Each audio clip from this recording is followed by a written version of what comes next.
Hello, everybody. It's Dr. Jonas. Now everyone goes, "Hey!" Hi guys, welcome. Welcome to Level Up session 36. Jesus, 36. With Eytan. It's like going old. Hey Eytan, welcome to Level Up. Thanks for joining us. Thanks for having me, guys. You guys probably all know Eytan, but as we always do, we're gonna introduce him to you and show some of his work. So let me just share my screen first and show you some of. Hello, everybody. Oh shit. I told you to mute the video. Yeah, I'm like, mute your video, but every single week I forget to mute my own video. Such an. Okay. Eytan's work. There we go. So, if you want to check out Eytan's work, go to sdraws.blogspot.co.uk. I don't know why it's UK, because... I don't know why either. You can just do .com. Oh, maybe it's because I'm here that they sort of automatically... but yeah, if you go there, you will see some of Eytan's amazing work. He's got absolutely, stunning compositions and colors.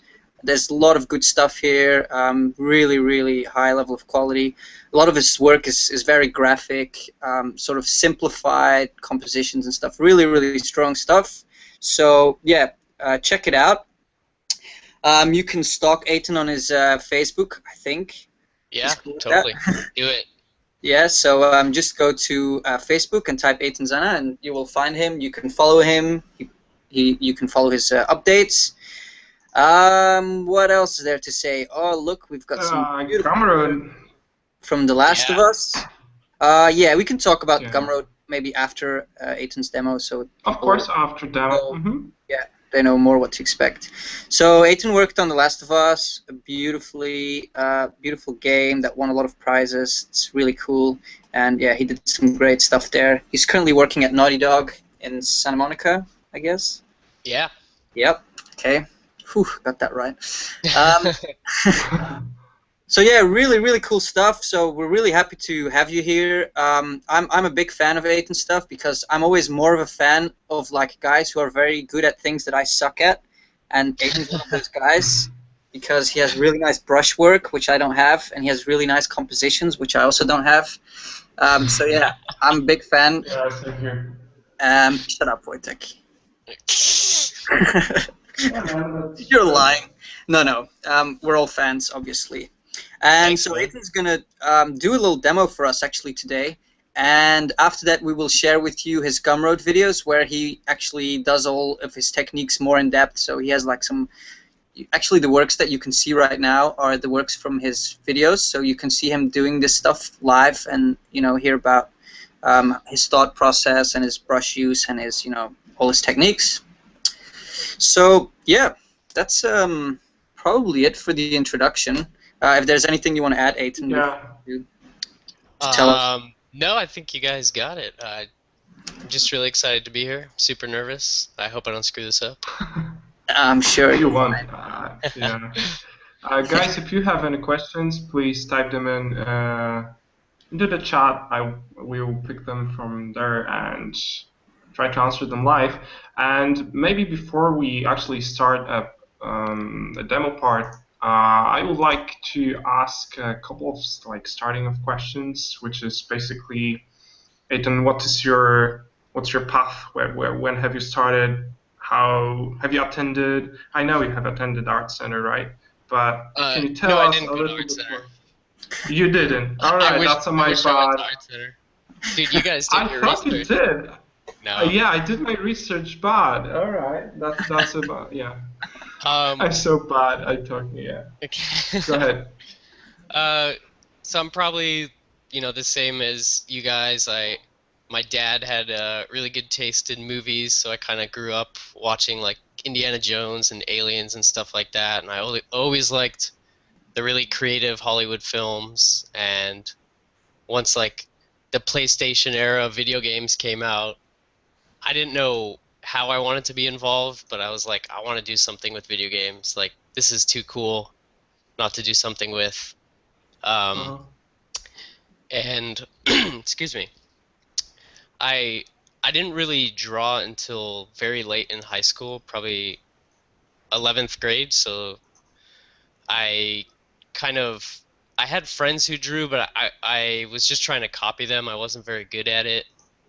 Um, and I took a summer art class because I went to this portfolio review for art schools, and they destroyed me. They're like, "This is the worst shit I've ever seen. How dare you?" Like, what is your fucking problem? Um, I just went with my crappy, horrible DeviantArt drawings, which I can actually show you if you guys want to see them. Oh yeah, for sure. Yeah, man, I still have that's it the place to live. do it. Um, Yeah, but Marek did his tour over his beginning oh, or okay. Smart Kalkan, and it was awesome and very Yeah, inspiring absolutely as well. hilarious. But Yeah, hilarious. so in this portfolio review, the guy behind me had like to me the most beautiful drawings I'd ever seen, and we were the same age. And I was like, "How did you possibly get this good at art already?" And he's like, "Oh, I went to this school called the Valley Art Institute, and it was like a kind of foundational atelier. So I went there the next summer, and it was 6 days a week, 8 hours a day of just like still lifes, life drawing, oil painting, like all the foundational stuff. And that kind of got me a still terrible art, but good enough to get into Otis, which is the art school I went to. And then Hmm. kind of from there, I just took off from there and I worked my butt off. And I didn't sleep and I didn't make friends for 4 years. Yep, that's the sacrifice you got to do, right? But yeah, let me see if I can pull up some of this terrible art. Oh, this is gonna be good. It's the worst. It's the worst thing I've ever seen. I mean, I gotta choose the best one. Here we go. Yeah, so Oh shit. that was in 2004, I think. I have some really bad stuff here. I took it with the timestamp on it, so this is 2005. This is 2005 right here. Pretty bad. It's good that you leave it up there. At least now you can look back at it. Yeah, Most people just delete it because they think it doesn't have any significance, and then later they regret it. but you know, I think it's important to like screw up and fail and fall on your face. Yeah, Then yeah, you learn not to do this yeah. because you're ashamed. So you're like, well, I never want to feel like that again. So I'm probably gonna try a lot harder now. Yeah, I mean, everyone has to start somewhere. That's some people think that it's all about talent, but you know, any great artist, I'm sure, has a lot of shit work. You never seen it because they're too embarrassed to show you. But Yeah, it's exactly. I yeah. still have really embarrassing work that I do now, but I just don't post it online so nobody knows. Oh, that's a good strategy. I should follow that. Yeah, you know, at the end of every project, everyone just kind of posts the best stuff of. Like, if we posted everything, it would be kind of embarrassing. Yeah, yeah. And I 'Cause, guess also when it comes to production work, not everything is as exciting as other stuff because it's sometimes yeah, just exactly. about illustrating something, but it's not like a Yeah, sexy you don't picture. have like you don't have the time to go through and like make it a portfolio piece. They're like, we need you to design a dumpster. Okay, cool. Yeah. I'm not gonna put that on my website, so here you go. So can we see the dumpster designs for The Last of Us, please? Sorry, man. You Just can a see picture of like the back of your house. That's where I use my reference, the alley outside of my house. Yeah, the dodgy alley. Yeah. Yeah, it's very cool to see. Oh yeah, and one more thing, guys, before I forget it, Darek is not with us today because he is on a little nature trip in Poland somewhere, probably in a cave or Yeah. something. We So couldn't trace him. yeah, he couldn't join us. So he says hi to Eytan and sorry to everyone. And Oh man, yeah, now we're enemies forever since he didn't show up. oh man, he's gonna cry when he hears this. Oh, but I'm sorry, I didn't finish my story. Yeah, yeah, go ahead. Sorry, Go go ahead. ahead. Um, I think I probably heard the the greatest tip while I was in art school that helped me get my job from one of the artists that came in. We had like a lot of lecturers come in to show us their work and blow us away. and one of them said you have to design your portfolio for the place you want to work. So if if you want to work on like Titanfall or something like that, you have to show them that you can actually do stuff like that. So he suggested kind of making up your own idea that's very similar to what they do. And in my last year of art school, Uncharted 2 was kind of really big, and I played that for the first time, and I was blown away. And I was like, I have to work on one of these games. And for my senior year, I did like a lot of really kind of Uncharted-y, Naughty Dog style stuff, and we actually had the art director come in to look at our work.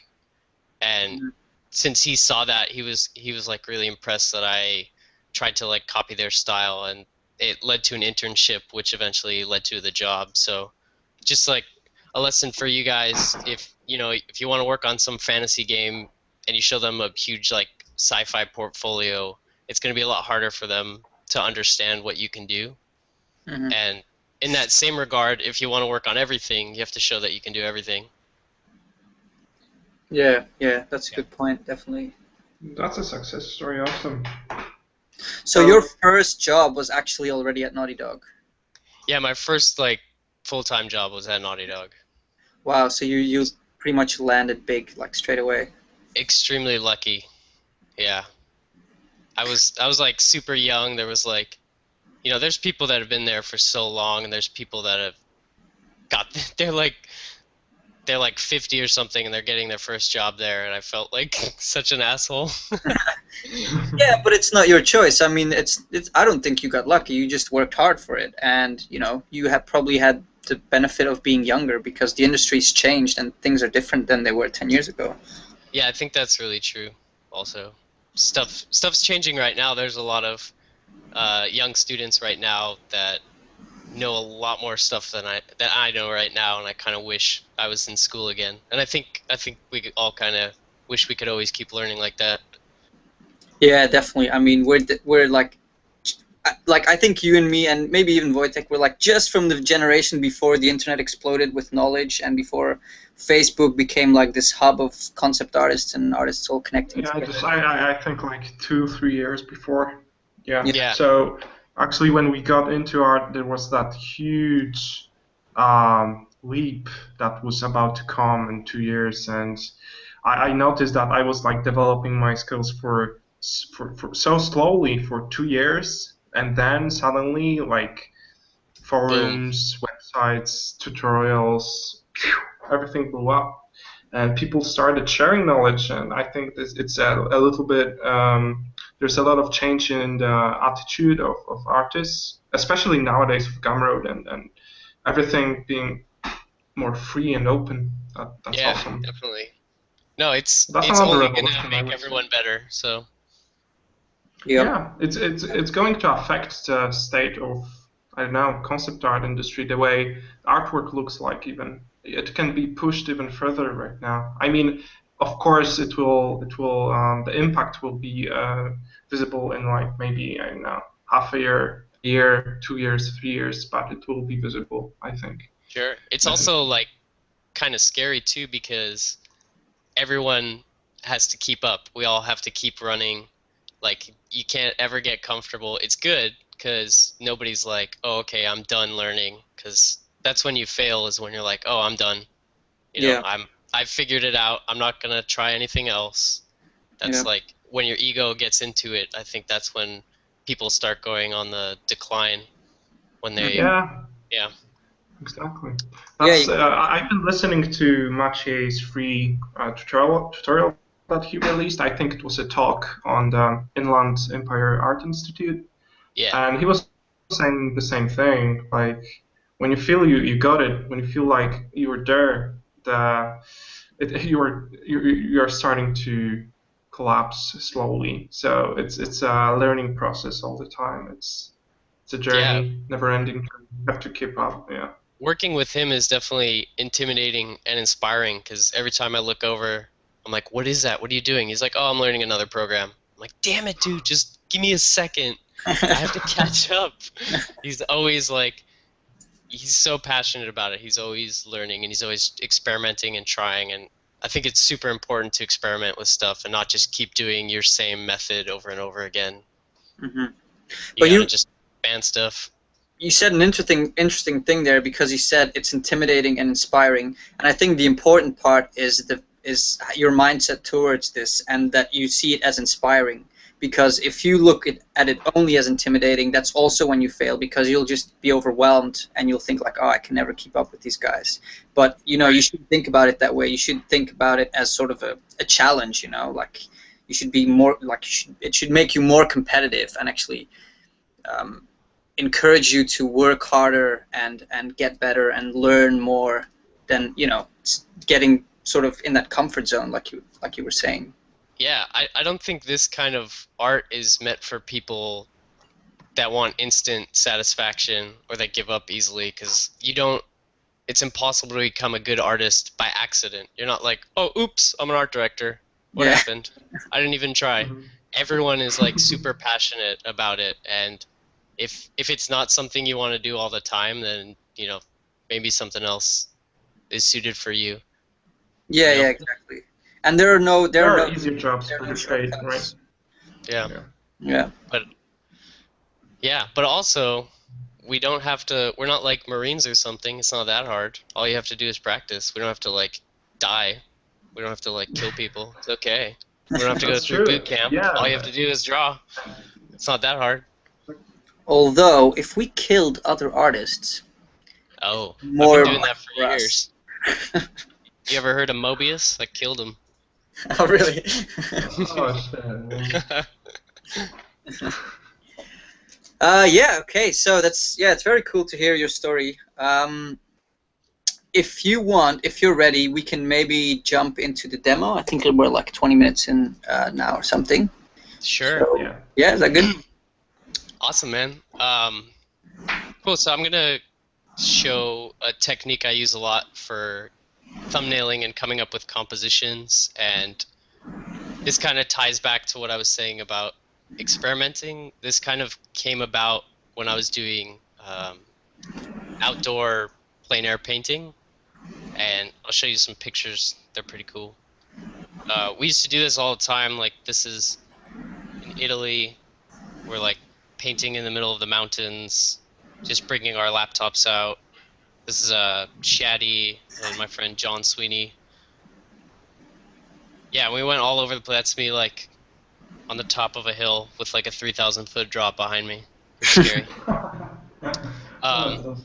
But this came out as a way to like quickly tell if your composition was good, because it's really easy to get distracted with light, color, textures, all that stuff. And this kind of streamlines the process so that you do all the thinking in the beginning, and then the rest is just fun painting, because everyone just wants to do fun painting stuff. You don't want to like worry about composition the whole time.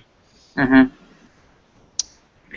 So can I quickly ask, that trip that you guys went on, was that a project related, or was that just general, you know, art trip?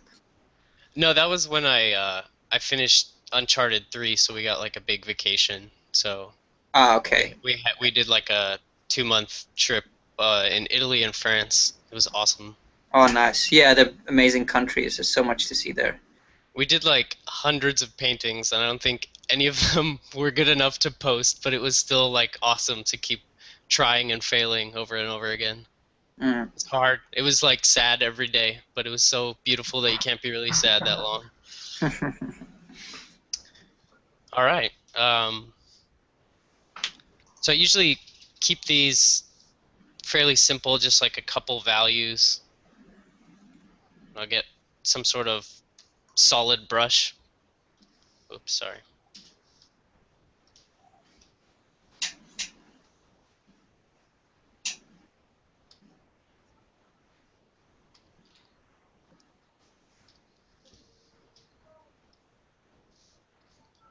Yeah, feel free to ask questions while I do this, if you got any. Someone says I'm drunk. I'm not drunk. What are you talking about? Dude, you're drunk. No. Unless it's drunk on awesome from watching Guardians of the Galaxy. Oh, was it good? Yeah, it was fantastic. I'm pretty enjoyed it. excited about that one. Yeah. It's everyone go watch it. It's a fun ride, like literally a ride. It's so good. Let me have a look. Is it already in theaters? I haven't been catching up with I premieres think lately. it will be released on This next Thursday. Yeah, Thursday. Next Thursday. All right. I hope they will have it without French dubbing in here. No. Probably not.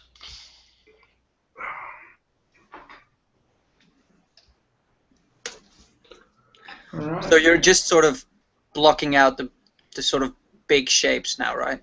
Right. So the key is to keep everything on a flat layer. So I'm not painting in with the lighter gray. I'm either erasing or putting down the dark color so that I can select it later. Yep. If that makes any sense.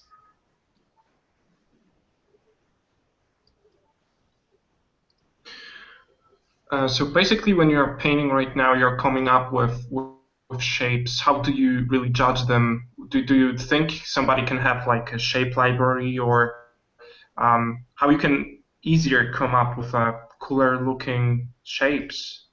How does it work? I think it's kind of like what your reference library looks like. Either you can have stuff up or stuff in your head. And again, like painting outdoors is like the best possible way because you kind of see how real shapes are developed. Like the way concept mountains look versus real mountains is like very different. Like we tend to make them super jaggedy, like pointing in all different directions. But if you look at real mountains and you study that and you're painting that, you might get a clearer understanding of like what that shape is supposed to naturally look like. Yeah, and sometimes going to epic kind of kills it for me as well. You know, like sometimes you want to keep stuff a bit more subdued. Yeah, everything's like, oh yeah, more spiky rocks. So much backlighting, sunset, lens flare. More smoke.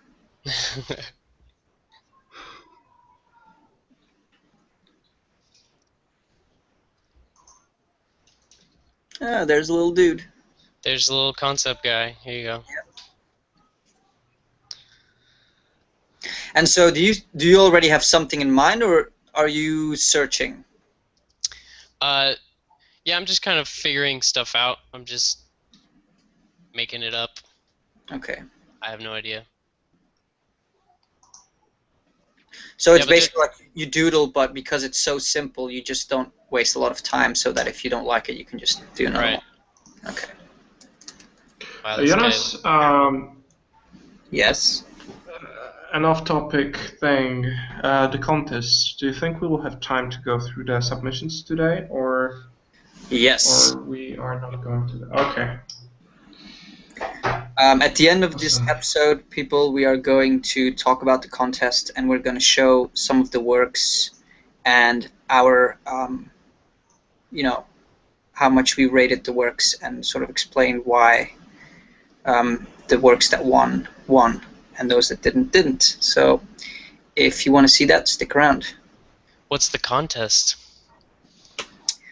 Well, we basically did like, because we started accepting donations, I don't know, like 2 months ago or something, and people have donated to level up some money. So because we're actually not doing this for profit, we decided to use the money to buy prizes for people and do like a contest. So this is our first trial contest, and the prize are like art books.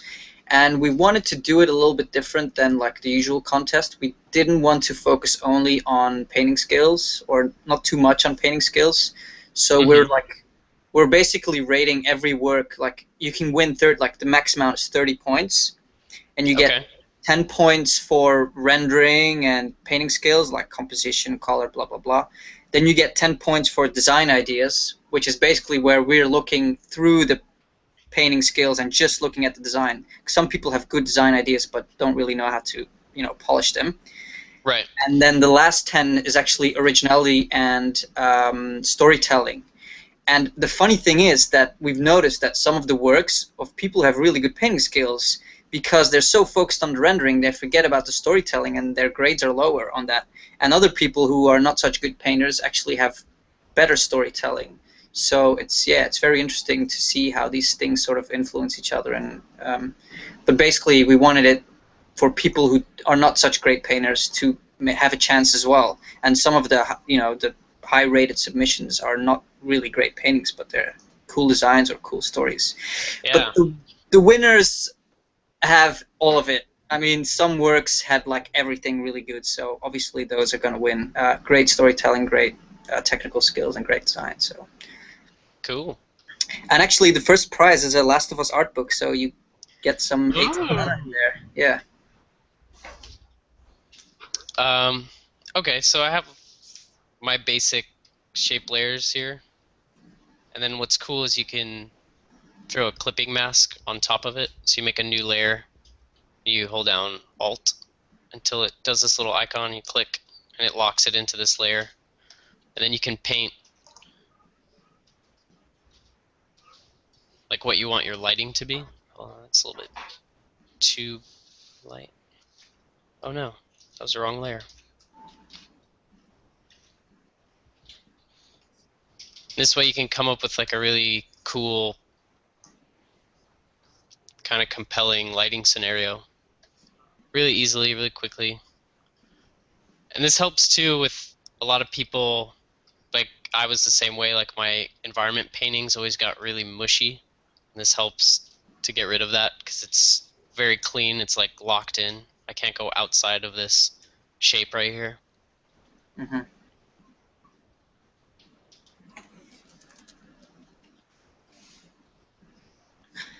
And so, do you use this technique also for more complicated paintings, or is this more of a blocking out kind of thing? For really complex paintings with like architecture and stuff, I will have this kind of simplicity in mind, but I'll usually block it out in 3D. But the principles are the same, I think. Like the readability of everything needs to be the same. Like don't lose that just because you're using 3D. Yeah, so it's just a different tool, but actually it's kind of the same workflow. Exactly. I have a question here from Roberto Gatto. He asks, did your parents and friends support the idea of you becoming an artist? If no, how did that impact on your motivation? It was sort of middle of the road. My parents were like, okay, that's cool that you want to do this, but is this a real career? We don't know anything about it, so can you just tell us about it? So I kind of, and I didn't know anything at the time, so I just kind of looked it up online, and I was like, oh, here's like the salary range for this job, and here's schools that specialize in that, and I think if you're able to get a job in this field, it could be successful. So I kind of I made a case for it, I guess, and they were cool with it after that. Were you kind of bluffing, or did you know for sure that that was actually... I looked it up online. I was like just Googling, how much does an artist in video games make? And then I saw, the range of salaries, stuff like that. And you were like, okay. I can get down with that. Yeah. Yeah. Also, Wojtek wants to go for a drink with you in Paris. Mark Thunder Rob says, asks if you will be joining him and some other people for a drink. You can go, but just be careful and take your jacket in case it rains. Yeah, man. I'm flooded right now with freelance, and I think I will be like that for a couple more days. And I think I will be socializing maybe next week. So yeah, I have been messaged by a lot of people that are in Paris, and I want to meet up with everyone, talk to other artists as well. So I will be doing that as soon as I will get the work done. So yeah, I'm looking forward to it. Thanks guys for writing, and I'm looking forward to have some, I don't know, French practice kind of thing, because I don't have no idea how to speak that language really, which is bad. Which is bad in here, yeah. Oh, if you want to It's a learn beautiful French language though. quickly, if you want to learn French quickly, Wojtek, just watch this video by Flight of the Conchords called Fou le Fafa, and you can just learn perfect French in like 3 minutes. Okay, you have to send it to me. It sounds awesome. It's hilarious, man. You'll love it. Soup du jour. Croissant. Jus Ananas. d'orange.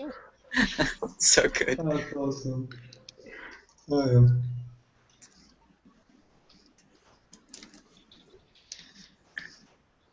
yeah. Maybe can you tell us a little bit about like how you balance out your, because you use very simple graphic compositions and they always feel really balanced. Is there something that you think about to get it sort of to balance? And like, I know it's really hard because it's kind of a feeling, you know, but is there anything that you could say about that? Yeah, I think actually this painting might be a little unbalanced actually, because everything is kind of off On to the one right. side. Yeah, so I don't know. I don't know that I'm an expert on that, but yeah, I think that feels a little bit better. Maybe something like that. But it's kind of like if everything had a weight to it based on its size, you want to make sure that it's kind of like Even distribution or something like that? yeah, so if it's like on a scale, you have a huge thing here and a little thing here, it's really unbalanced. So you have to, you know, kind of move things closer together so that it feels more balanced, or, you know, put in supporting shapes. That's kind of how I think about it. There's Thomas Paine has a really good book all about composition that you could probably find a free PDF of online. Just saying. Right, No! let me look it up. Buy it. I mean, don't do that. I don't think it's on our. Is it on our website already? I'm not sure. I'll just check quickly. We put so many Thomas up Paine. there, I don't even remember. Do you know the title of the actual book, or? I don't think I do. Okay. Might be composition or landscape something. I don't remember. Okay. We'll look it up. Or we'll try to find it. But one of the best books I learned composition from was Framed Ink by Marcos Mateo. Mm-hmm. That book is awesome. You should actually buy that book. It's super good. Yeah, He recommend does it. it exactly like this.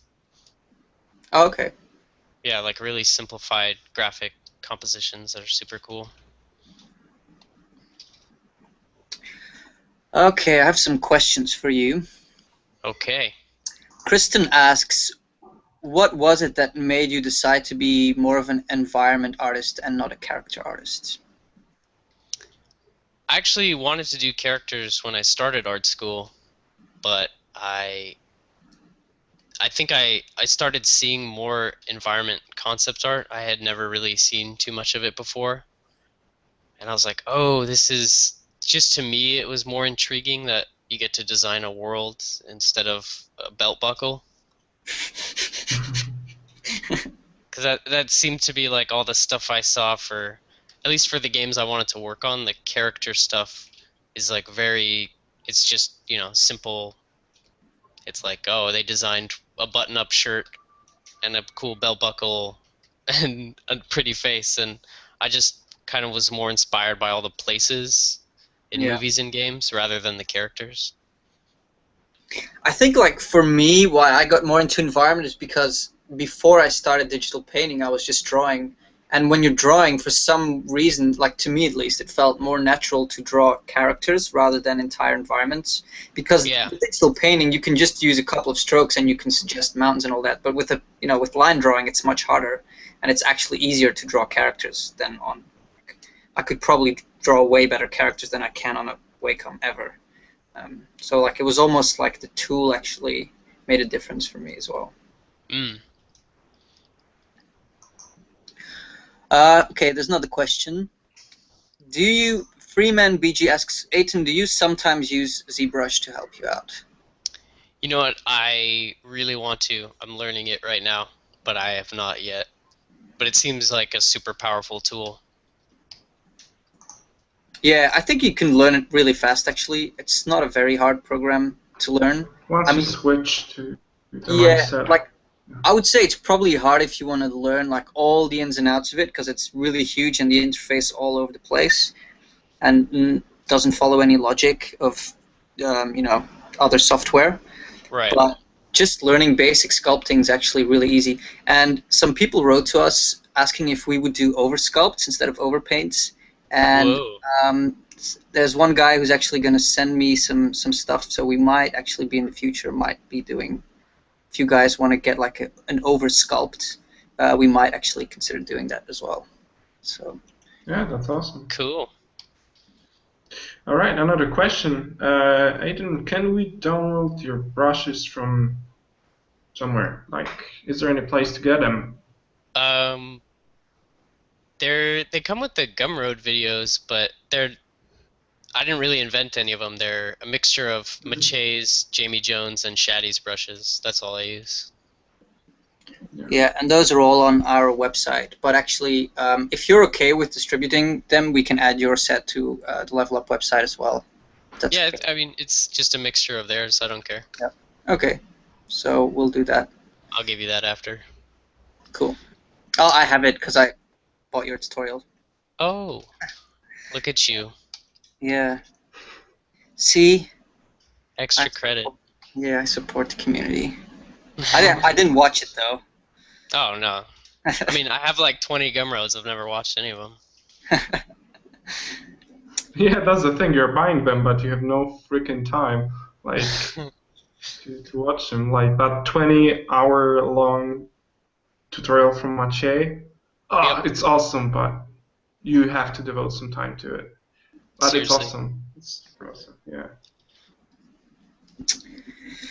Mr. the Wookie Man asks, Mr. Zana, how much time do you spend a day painting? Well, I work at a company, so I have to, they're paying me to paint 8 hours a day. So I have to do that. But then usually after work, I'll do some stuff or I'll doodle stuff during lunch or something like that. Just as much time as I can. Just whenever you feel really inspired. I don't think I don't think it matters like how many hours. I think it's like the quality of it a little bit more. Okay. This light shape is not cool. I might try another one.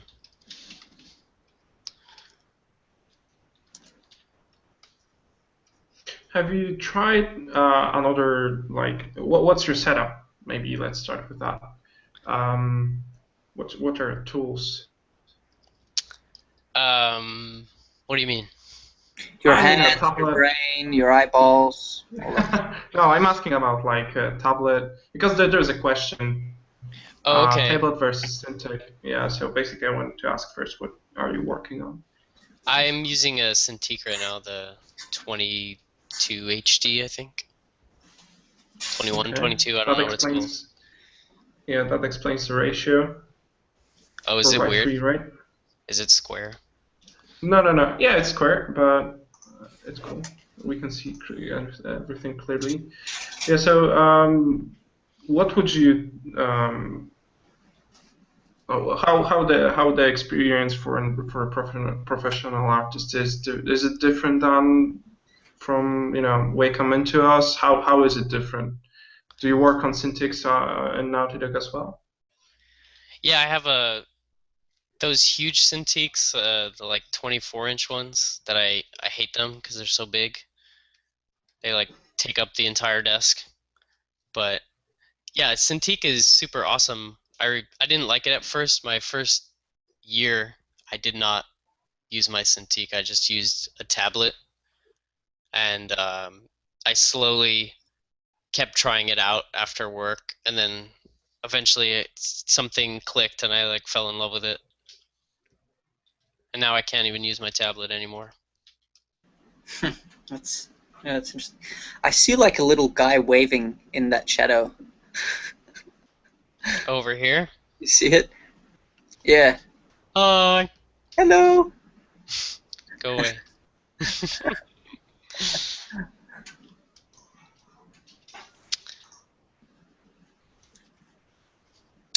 Okay, I got another question. Sure. From Adam Veris. Man, I suck with forenames. What do you do to be more confident in your work when you got the feeling of lacking in progress or you feel burned out in some way? I think when you feel burnt out, it's your body's telling you something, and maybe take a break and don't do art for a little while until you really feel inspired again. Like go traveling or go do one of your other hobbies and just let it come back. Yeah, I don't know. I'm not sure. I have that problem all the time. It's kind of hard to get inspired all the time. Yeah, because you also feel sort of a pressure on you as an artist that you have to be inspired all the time. But you don't have to, really. It's okay to have those sort of dips sometimes. Yeah. Yeah, it's a matter of balancing out your sources of inspiration as well. So we can easily switch maybe from one creative task to another. Maybe if you are painting a lot on your computer and you feel like burned out, maybe it's a good idea to take a sketchbook and go out, sketch some compositions, or go to live drawing, try something different. Try something. Yeah.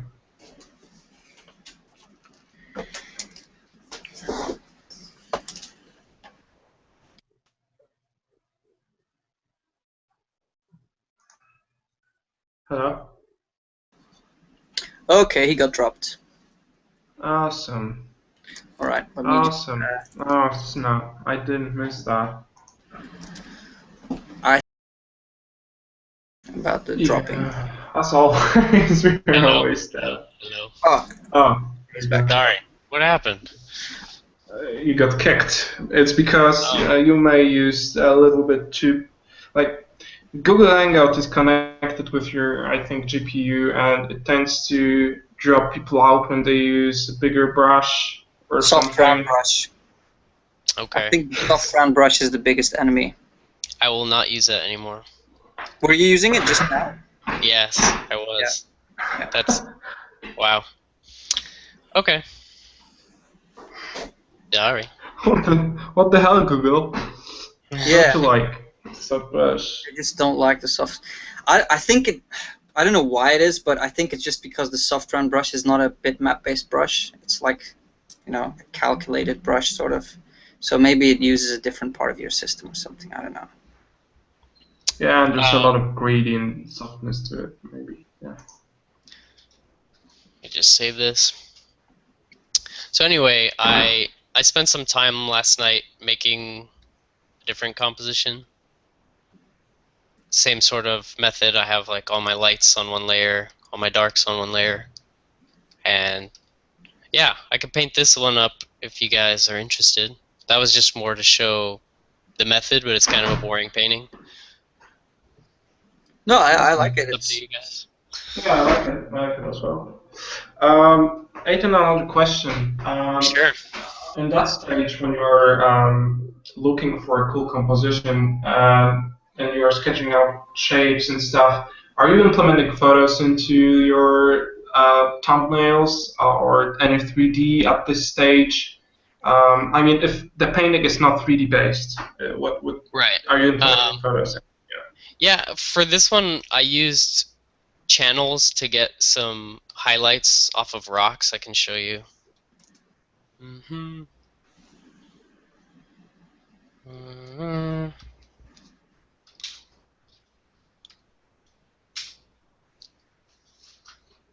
So I took the highlights off of this rock here, and I used them over here, like really abstractly, like I just extracted them and flattened it into one tone.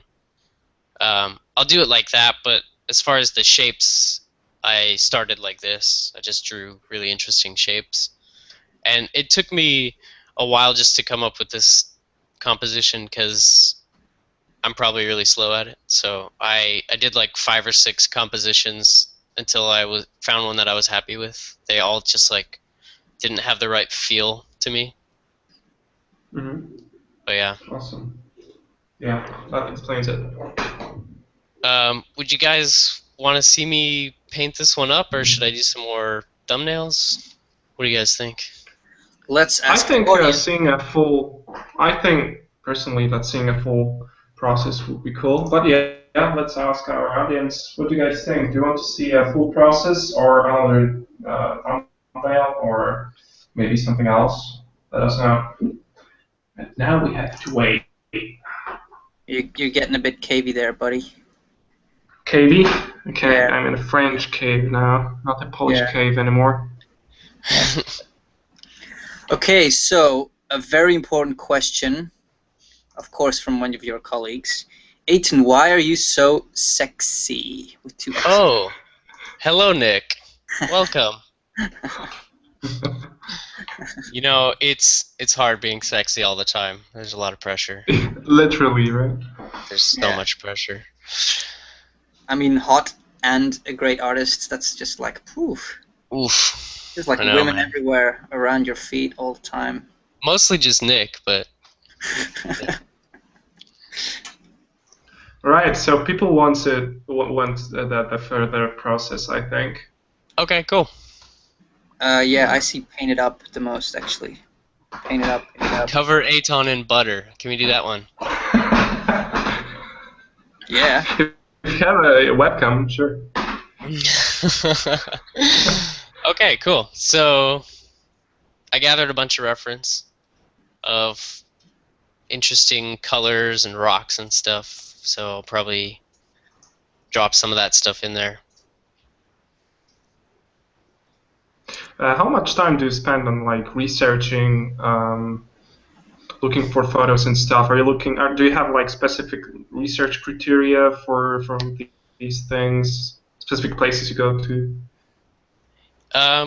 Just I get stuff from like Google and Flickr, but I spend a lot of time looking for reference because there's so much cool stuff out there that it's kind of a shame to not look at it all first and see like what the coolest possible thing is first and then make that even cooler as an artist. I think that's always going to make like a really cool design is when you take something, the coolest thing that exists right now, and you make it even cooler. You can't go wrong. But Yeah. a lot of times when you make stuff up out of your butt, you can tell immediately. They're like, "Oh, this guy's never walked outside before and looked at a tree because this doesn't make any sense at all." You know what Unless I what mean? comes out of your butt looks like a tree. Right. Then you should go see a doctor. Probably. Not the tree, right? I thought that was a slang, and don't you say that as a slang in US, like a log? Isn't that what you guys call it? I don't know. Yeah. Oh, yeah, yeah. A log. Yes. Okay, let's skip Cool. toilet humor. No, toilet humor's my favorite. Do you make it in between color references and shape references or texture references? I do the reference like per project, so this folder is just for this demo, but I do have stuff that I really like the colors, like this weird rock here has some awesome colors that I'll probably use, and then some stuff is just shape stuff. I just googled like crazy rock, and then I found all these crazy rocks, so perhaps that'll help. Yeah, there are some crazy rocks that I've never seen. Yeah, exactly. It took 5 seconds. Just Google crazy rock. But I also really like this kind of sulfur pool colors. They're super weird. Might use some of those too. I don't know. Let's begin. So I have my base layer here, and I'll just do a clipping mask there, and then we'll do kind of like a base coat of colors here. Oh wait, shouldn't make my brush too big, right? It's probably fine for your custom brushes. Just yeah, Oh, okay. nothing by Adobe. Adobe ones have to be. Bastards. Yep.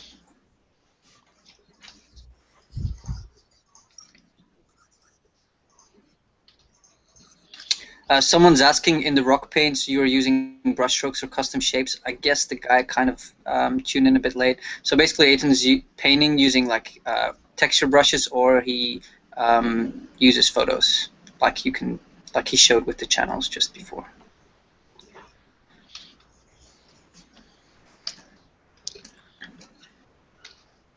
Let's get some sort of sky color in here.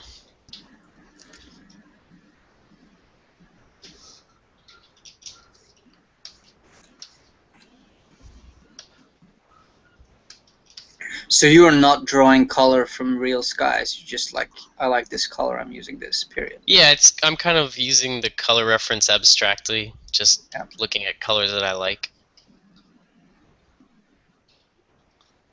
And so you're absolutely not scared to just mix colors from different photos that, like, you don't know the relation, you just like the colors and you make it work. Yeah, I mean, it's Photoshop. It's not going to kill you. Just screw around. You can always remove it if it looks weird. Mm-hmm. Yeah, because like really in the end, you can pretty much use any color for anything, right? It's just how you use it and how the relation Yeah, between colors. exactly. It's just relative, so just make sure it looks cool. And it's cool to like get some wackier colors in here as like an underpainting because they can show through later, which is always nice. Okay, everyone's talking about butter. Oh, the butter. So much butter.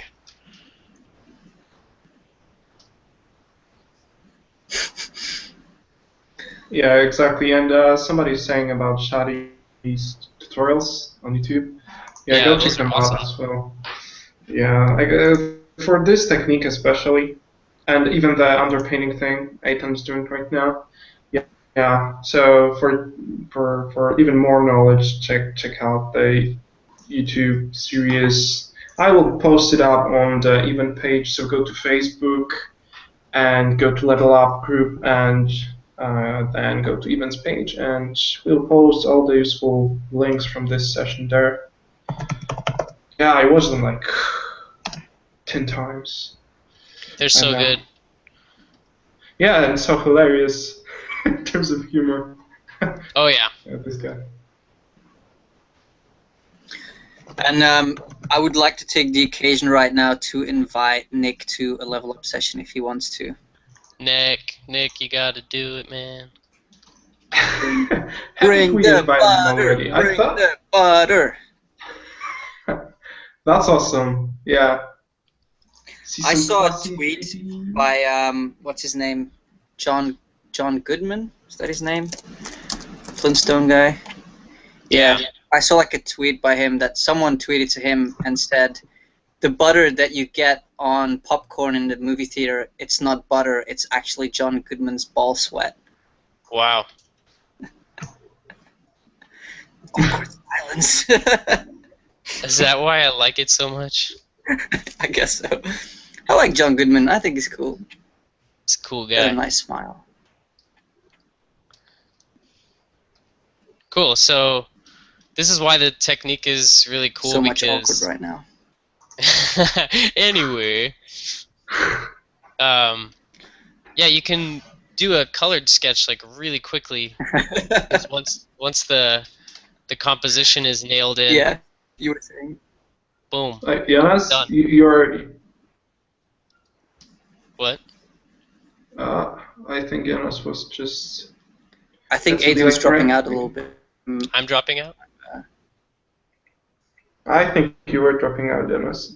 Never mind. I don't know. I can hear like choppy stuff. I don't know if it's me. Eytan, you there? Yes, I'm here. I'm just waiting. I don't know what's going on. All right, man. Go on. Show is Anyway. yours. It's just a really quick way, like if you have to do a color thumbnail or something, like this took 5 minutes to get all the colors in, and yeah, like none of the details in there, none of the painting stuff is in there, but it's super quick. You're just locking layers and putting clipping masks on everything. It's really good. So do it. Yeah, and then it's not that you have to start over when, for example, you choose that composition to go further with, right? You just use the same PSD for developing the whole. Exactly. Yeah. Yeah, you probably work like this too, don't you? A little bit. Yeah. Yeah, a little bit. Yeah, like I said, I watched a lot of I'm looking up to you guys, Shadi, John, you. Yeah, But not these Nick, are the definitely techniques not. that. Yeah, Nick as well. There you go. And he dropped. Awesome.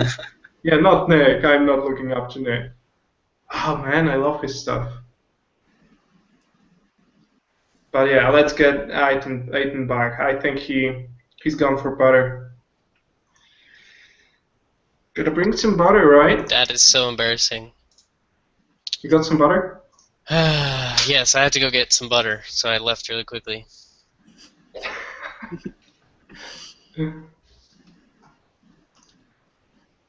I prefer olive oil. So good. So smooth. So much butter.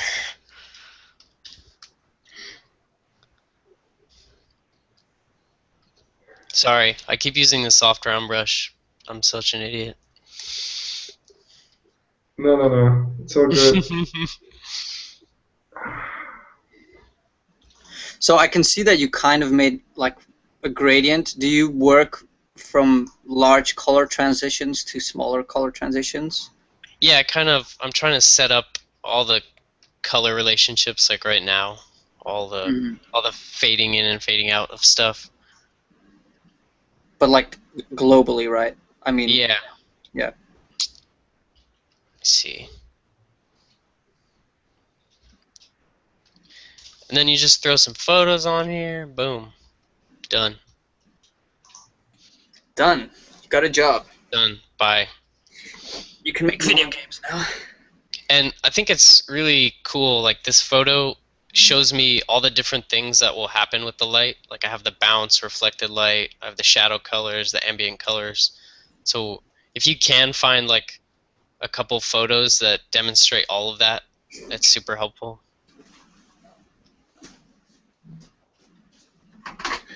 Yeah, but first off, you have to know the terms for all the light not scenarios, but you know the definitions basically. What's bounce light? Where to look for it? Right. What's the cast shadow? Right. These are basic core fundamental skills, and that's why they're so important. You can have the best reference ever, but you have to know how to use it as well. You have to decode it a little bit. Yeah, and like you said, I think outdoor painting helps That's with the it best the way. most. Yeah. Definitely. So now I'm gonna cheat some more. Yeah, you see some true colors then, and you are not limited by the camera's exposure, and yeah. Yeah, I mean, even with a great camera, like, and shooting in HDR and all that, even the best cameras do not capture the subtleties of light and value change that you can see with your eye. Your eyeball is still the best camera, so use it. Definitely.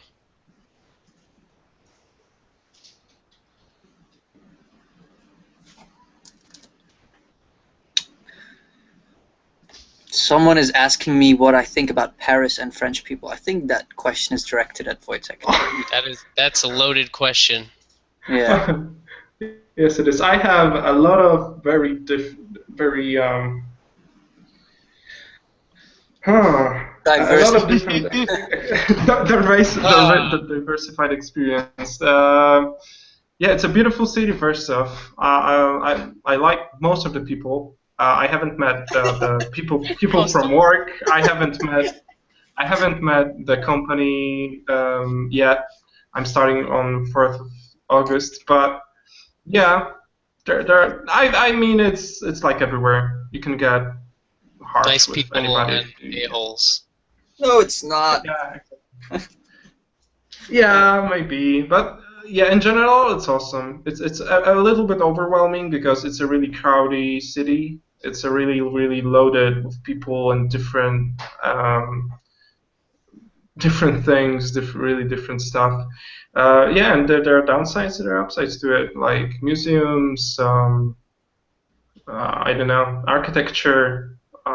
Overall feeling to the city. It's awesome. Yeah, but that's not the topic to this session. So yeah, I had some mixed experience. Let's go back to the So you hate all French people. Eytan. That's what you're saying. No, Yeah, Just to be kind of what I clear. got out of it. Just to be clear, no, guys. it's not what I'm saying. No, it's I'm here for a week. I for a week now, and I will be here for a year. And Yeah, and you live in there's the nice part. You live in the beautiful, nice part of Paris. Like you live in yeah, paradise of course, compared to some yeah, of the outskirts of course. of Paris, which are pretty Of course. badass. Yeah, man, I can just walk down to Louvre. It's 300 meters away. It's awesome.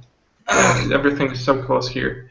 Yeah, I can't wait to get like my outdoor painting set up. Like, I mean, a tablet and a computer and everything working together, so I can actually go and like, paint some, these beautiful landscapes and kind of architecture. That's really cool.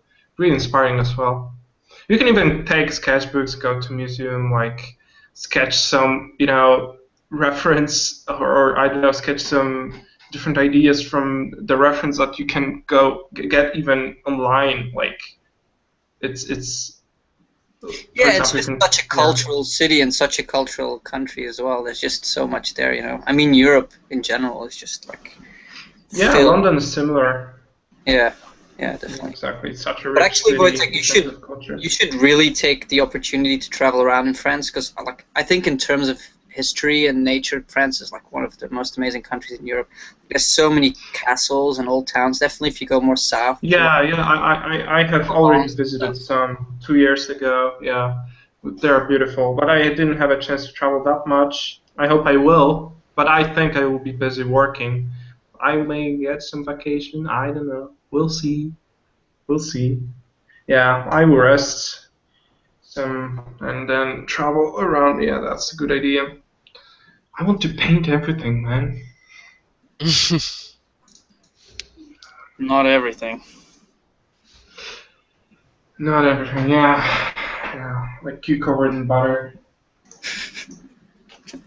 Oil.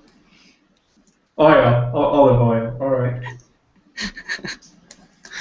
That escalated quickly. Yeah. So Eytan got dropped again. So I'll just message him. Ah, he's dropped. Hello. Right, somebody else bring me. Oh, okay. Okay, he's back. All right, cool. I think I saw an interesting question. Just give me a minute. Hold on. Someone's asking how detailed should an environment concept actually be for the game industry before it goes to the next person. I don't know much about this industry. I think that definitely just depends on the studio and what they want from you. Before I start anything, I will go around and ask all the people that it's for. You know, what are the specifications? What do you actually need this for? Because sometimes they'll say, "Oh, hey man, I really need a painting of like how this area transitions," and this solution. It's a lot easier for me to just call out some photos instead of doing a painting. But sometimes there's paintings where they want to match that exactly, so that's kind of like everyone can point to that and say like we have to make it look like this painting. So those, you want those to be pretty detailed because those are like the wow moments of the level. So it kind of just depends. It can go super sketchy to really detailed. Like you've seen some of Mache's stuff. He mostly did those kind of paintings for the game. So I'm curious actually in games because I've never worked in-house in a game company. Do you sort of lay out the concept pieces that need to be done between the artists, or does some stuff actually go from like, okay, you give this a shot and then someone else gives it a shot, or it's passed around or something like that? It's super fun. Like sometimes we can get to all work on the same thing and do different ideas. But once there's a lot of stuff piling up, our art director will come in with like a list of things, and he'll say who wants what. Everybody kind of divide this up. So you get to pick, actually. Yeah. Or sometimes they'll say, hey man, you have to do this thing that you've been doing for a year. You have to keep working on that. Yeah. And then you're really sad, and then you paint cowboys at home because it's completely different. What kind of cowboys? Cool cowboys, the coolest. Oh, okay, all right. Toilet humor again with you. Hey, I was being subtle, but you ruined it. Okay. But yeah, I actually wanted to add because in my experience, sometimes it's happened that, like in film, there's a lot of pixel fucking, definitely in post, and it's very easy when you're working on the same image for a really long time to sort of get a burnout and a creative block, just because you're looking at the same image for so long, and it's like your brain goes into slow motion after a while, and you find yourself just working on it for days or maybe even weeks and not actually doing anything good. And then sometimes it's actually good to just give it to someone else who has like a fresh look and you know, fresh input on it. Definitely. I bug Nick like 3 times a day, and I'm like, can you come look at this? Is this cool? Is this weird? And I think it's like what's awesome about the internet is you could do that with people you don't even know. Mm-hmm. I mean, as long as you're friends, you don't bug them about it, but like you can have anyone look at your work, which is super awesome. I think that's super important because I always I get really burnt out, or I've been looking at it for too long and I need something. I need someone to tell me what it needs. Yeah, and someone with a fresh eye just has a much more clear view about the big mistakes. Yeah. Yeah, exactly. That's what we do with Jonas, Darek, and Mihal, and yeah, we are turning paintings in for reaming basically. Yeah, but yeah, somebody that you trust and you rely on his design sense and stuff. You just ask questions and can move. Yeah, that's things. the cool thing about Level Up as well. Like whenever I log into Level Up, I always see posts of people who are critiquing other people and helping them out. And it's really cool to see that, you know, people make the time to give tips and stuff.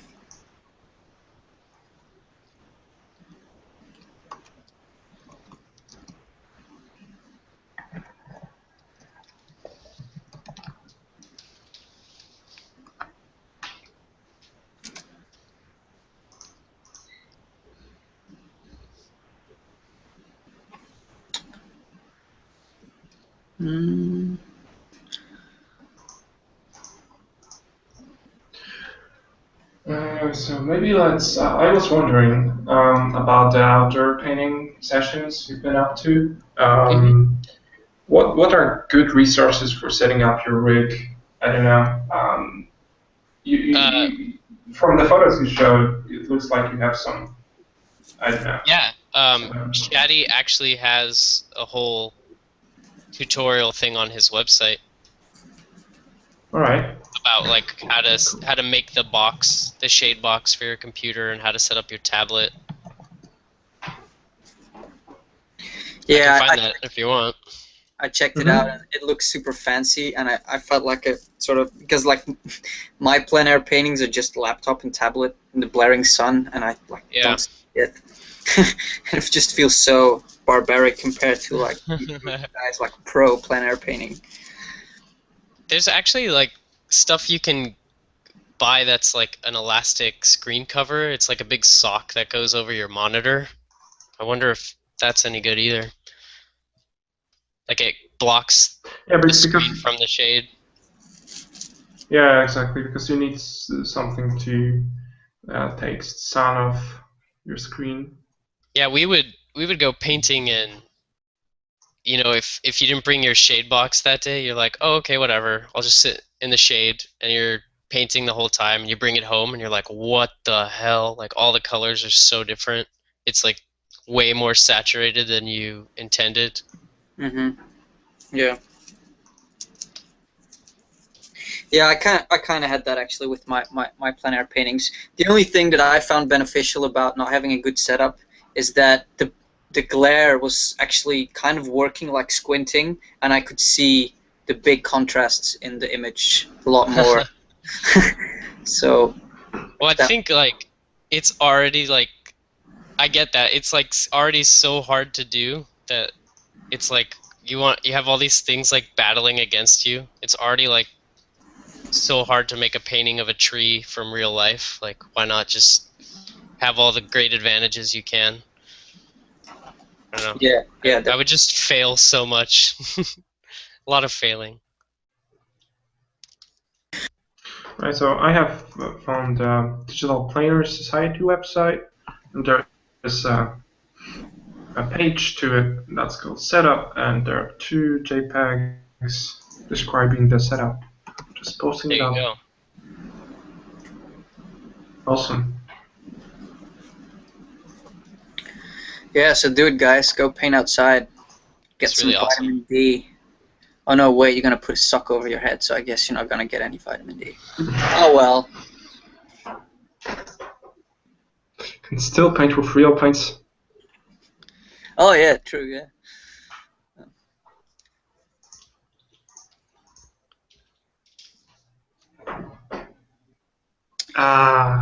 Dropped. I have a question.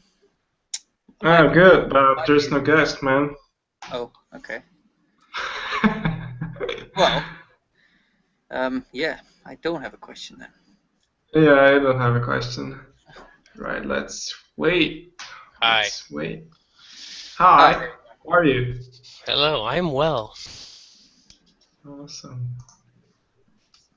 I have the crashiest computer right now. It's Google, probably. Man. Yeah. So I have a question for you, Eytan. Yes. Yes. Might be a little bit hard. I'm not sure. Someone asks, what does it mean when someone tells you that you don't have a design sense? How do I get this design sense? I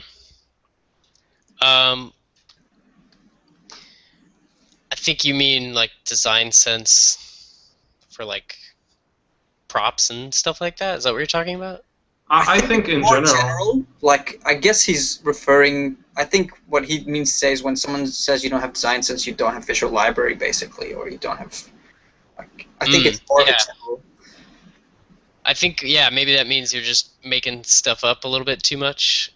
Yeah, with anything, I think figuring out how it works in real life first, and then doing the made-up version of that, and your concept is super helpful. Like, kind of, you're visually taking apart like how, let's say, like a motorcycle works, and you know what's required for a motorcycle. Then that's going to help you design a made-up vehicle a lot better, because you know like all the components that are involved in that and all the shapes that are common within. Right. Yeah, so it's basically like you're saying that it sort of exceeds just painting, and it's more like studying the world and studying things that have been done and connecting those two. Totally. Yeah, just study from life. Jonas, can you lock the screen on? Can you lock the screen because it's switching from what I see on YouTube? Yeah. I think it's also like knowing what looks good, what's appealing to the human being in terms of, I don't know, shape, language, visual clues. It comes from watching, I don't know, movies because they're so high budget, they're so tight in terms of visuals and stuff. It comes from walking around, like getting to see places, different art. I don't know. I think it comes from practice, but observation and your own opinion about things. Because you can see Eytan, you can see Eytan painting right now. why the hell he paints rocks, right? He paints I like rocks because yeah, exactly, he loves rocks. Yeah, you can tell by his paintings, and yeah, and he got that's dropped. the thing. Yeah. He got And he dropped just again. draws them. That's yeah, we are I think getting closer to the drop-off record. another interesting thing actually to study, it's very mathematical, but if you understand it, I don't understand it, I just know of its existence. But if you understand compound curves, that can really help you in designs, like definitely doing hard surface stuff or curvy stuff. Like I found that like certain curves are just good looking and certain curves are just ugly. And basically all it comes down to is that if you're not using compound curves, it's probably not going to look that good. Compound curves always look good. And actually, a lot of CAD softwares allow you to draw in compound curves kind of automatically, and it really helps like when you're doing 3D stuff. But obviously, when you're doing 2D, you have to understand how to get like nice curved transitions. Yeah, so it may be basically the rhythmical kind of transitions between shapes, and yeah, but from what you're saying, it may be a little bit more mathematical, and I have to look it up. Right, Eytan's back. Make sure Jonas to lock the screen. Yeah, it's locked. It's locked. All right. I have another question from Ivan Lugomer. Any tips on brushwork for achieving a painterly look in terms of brush strokes, brush efficiency, using underpaintings, and such? This, I would say this. Do a master copy of somebody you think that has what you're looking for, and try and use that technique in a painting next time. So like whoever you're like Sargent or something, whoever you're looking at, maybe try and figure out how he did it with your Photoshop brushes, and then see if that helps you in your technique now. I think would be a cool way to do that. I should try that. Yeah, because you really need to work on your brushwork, man. Jesus. I do, man. Thanks for calling me out in public. I think sometimes people actually genuinely don't get my sarcasm, and then I get those messages like, why are you always such an asshole on Level Up? It's like, no. I love these guys. You're being too authentic. You're just a good actor, man. No, it's just that you're actually an asshole. Yeah, exactly. That's probably it. Thanks for calling me out on that in public. My grandchildren are going to watch it. I mean, not I'm sure. ever have anyone, but you know, my We're not going to have YouTube in the future. Brandon Goby asks, Eytan, on your blog you have some really nice Last of Us interiors. I was just wondering what was your process for those? Is it also like 3D overpainting or photo bashing or even just paint? Those were definitely using 3D because we have the designer block mesh that we have to use. So that's the guys who are figuring out the gameplay have created the game with just simple cubes. So we have to work within those constraints and make it like really beautiful, but we're limited to what they have. So I will usually take their block mesh and put it into Modo and model on top of that, render it out, and then paint on top of that. Yeah, that's cool. So basically there's like a ping pong back and forth between the concept arts and the level designers, right? Exactly, yeah. Is there still a lot of, like this question for me, is there still a lot of creative freedom for level designers, or do they copy the concepts quite literally? It's back and forth. We copy what they do and they copy what we do. Where along the line we are, because in the beginning we're doing more inspiring, like, oh, this would be cool kind of paintings, and then as you go into production we've already figured out what we're doing, so we have to work with what they give us. So it's like the reverse in production. And so basically with every iteration you're trying to balance everything out and sort of perfect it and fine-tune it. Exactly. And then yeah, once we go into like a beta stage, we go through, there's like no more paintings basically, and we go through the game, take screenshots and draw over stuff like, oh, there needs to be more light here, there should be grass here, that kind of thing. Lots of grass in The Last of Us.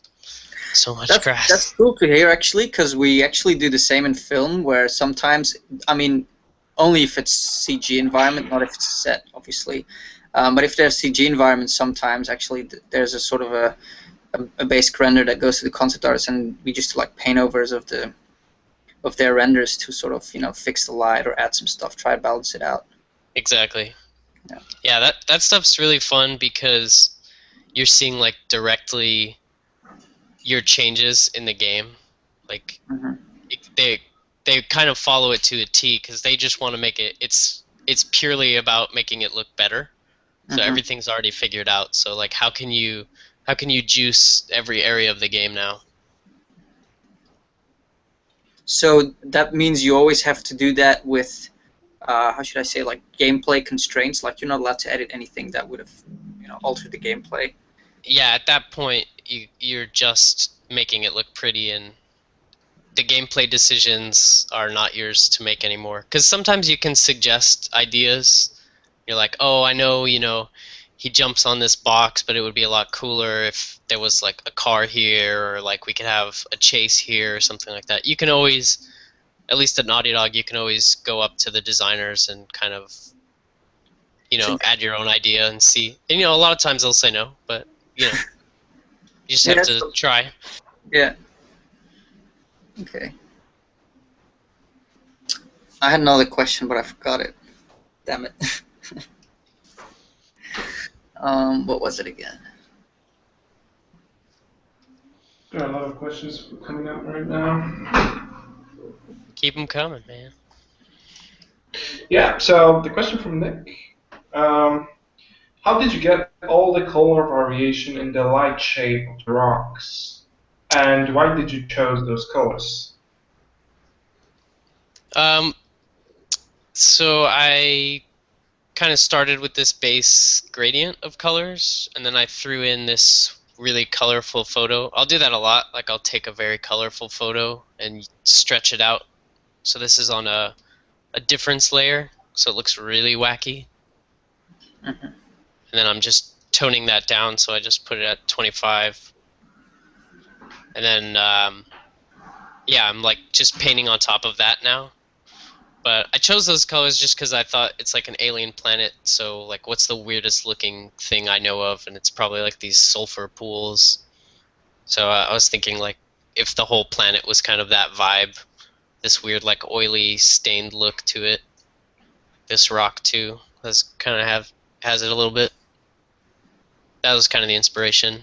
This kind of like green tint, I don't know. I just felt like it needed some sort of green tint. I don't know, man, okay? Have you ever had the chance to go to Yellowstone? No, I've never been there. That would be probably really cool to get a lot of photo references. Oh, yeah, definitely. I went to this one place in Japan, which also had like really weird colors and rock colors. It was a really interesting place because it was a volcano crater, but it was also a meteor impact crater. Like it wasn't a volcano crater, but it was a volcanically active area, and there was a meteor impact. And because of the meteor impact, a lot of the volcanic stuff got exposed, whereas originally it wouldn't. And the crazy thing about this place is that when I arrived there, I was with my brother, and when I arrived there, it started raining, and we could smell like the sulfur, and it started raining. And we're like, okay, yeah, it's just bad weather.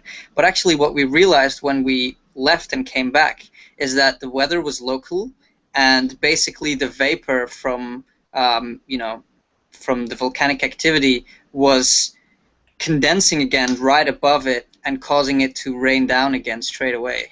Oh, like a big fart cloud of sulfur. Yeah. Weird. Yeah, pretty much. And actually, a lot of people believe that the sulfur is, can heal like cancer and skin disease and all that stuff. So there are a lot of like old people just sitting there in that rain and in those smoke clouds, basically. Nice. Just breathing in all the goodies. Yeah. If I haven't made it clear, everyone should go travel. That's like the best inspiration you could possibly get. You will see so many things that you never would have thought of. Yeah, and they're usually not very far-fetched. They're like simple stuff, but just so cool. Just didn't think of it. Yeah, you just didn't think of it, exactly.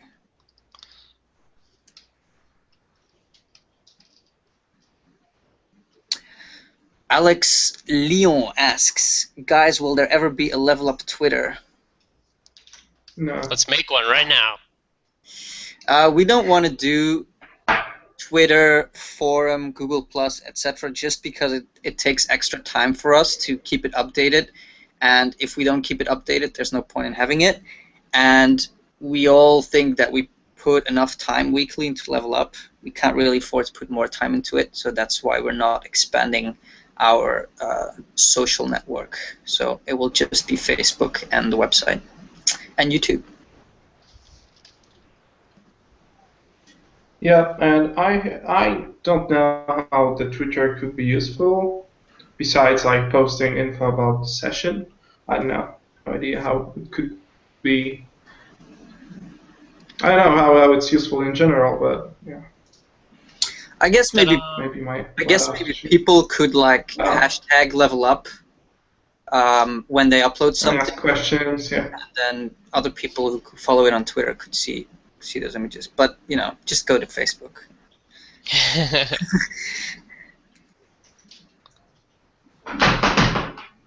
Whoa. Right.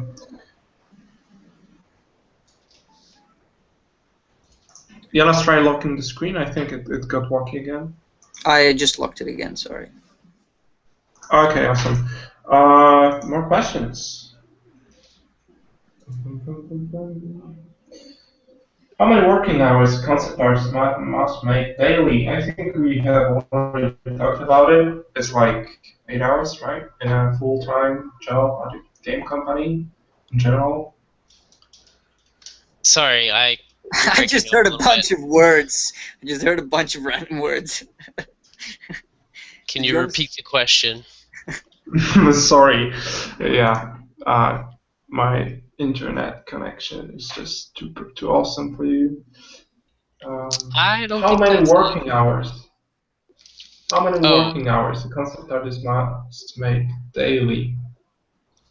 Well, at a full-time job, you're working 8 hours, hopefully, and they don't make you work more. But as a freelance artist, you can work as much as you feel like you're able to do without dying. As long as you don't die. Yep. That's like one of the biggest differences is like when you're on a yearly salary, you can work, 5 hours a day, but they're still paying you what you're getting a year. So it's not as important how many hours you are working. I mean, you'll get fired if you don't work for 8 hours, but as a freelance artist, every hour you're working, that's how directly you're getting paid. Yeah, so it's good, but it can be dangerous as well, I guess. Exactly.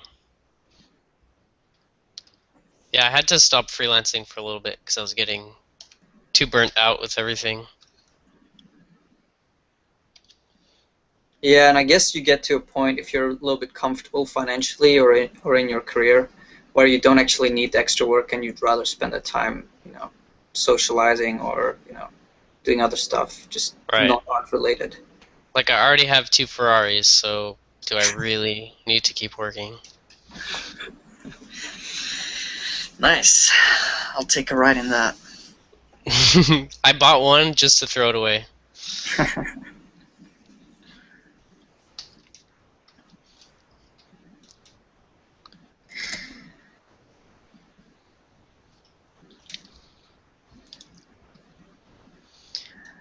There's a bit of a more personal question here, so Eytan, if you're not comfortable answering it, that's fine. How do you guys manage to keep up relationships if you are in one with all the time and passion you have to invest in your work and career?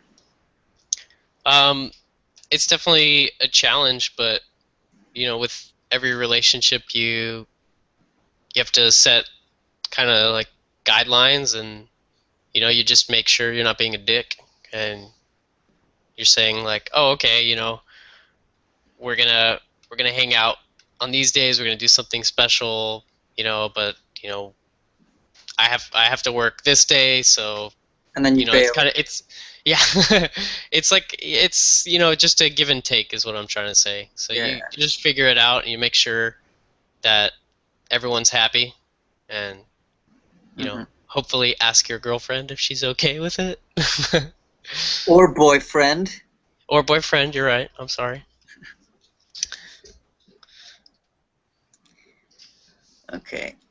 Alexander Tellag asks, I noticed that in many of landscape works, the subjects look too small. Is it for scale demonstration or is it just some common dramatic element? It's both. Oh, in my painting specifically? No, I think just in general, concept art. Oh. Yeah, I think that's because it's the easiest way to show scale is by putting something tiny in there. So you're like, whoa, this thing's huge. That's pretty much it. Just- Everything has to be That's the huge. that's the basic idea. Okay, this is a regular mountain. No, it's gigantic. Look at that dude over there. I wonder if this is a trend that will ever disappear, that everything has to be more and more epic. I don't know, I kind of like small scale stuff, like a room or an alleyway, or like just stuff that's not like ridiculously Yeah, huge. the intimate stuff is definitely a lot of fun to work on. Yeah, I agree, yeah.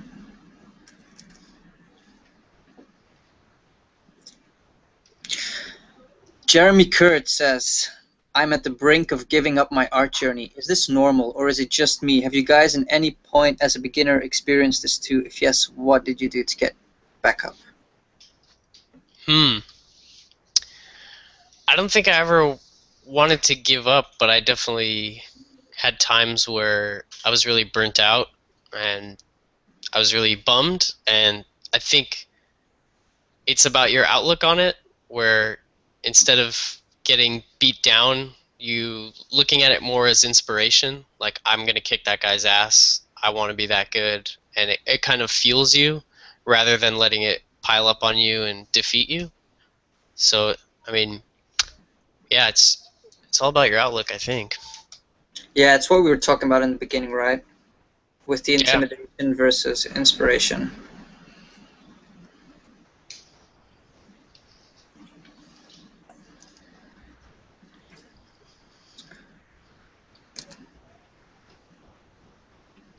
Yeah, it's looking beautiful, man. It's Oh, amazing. thank you.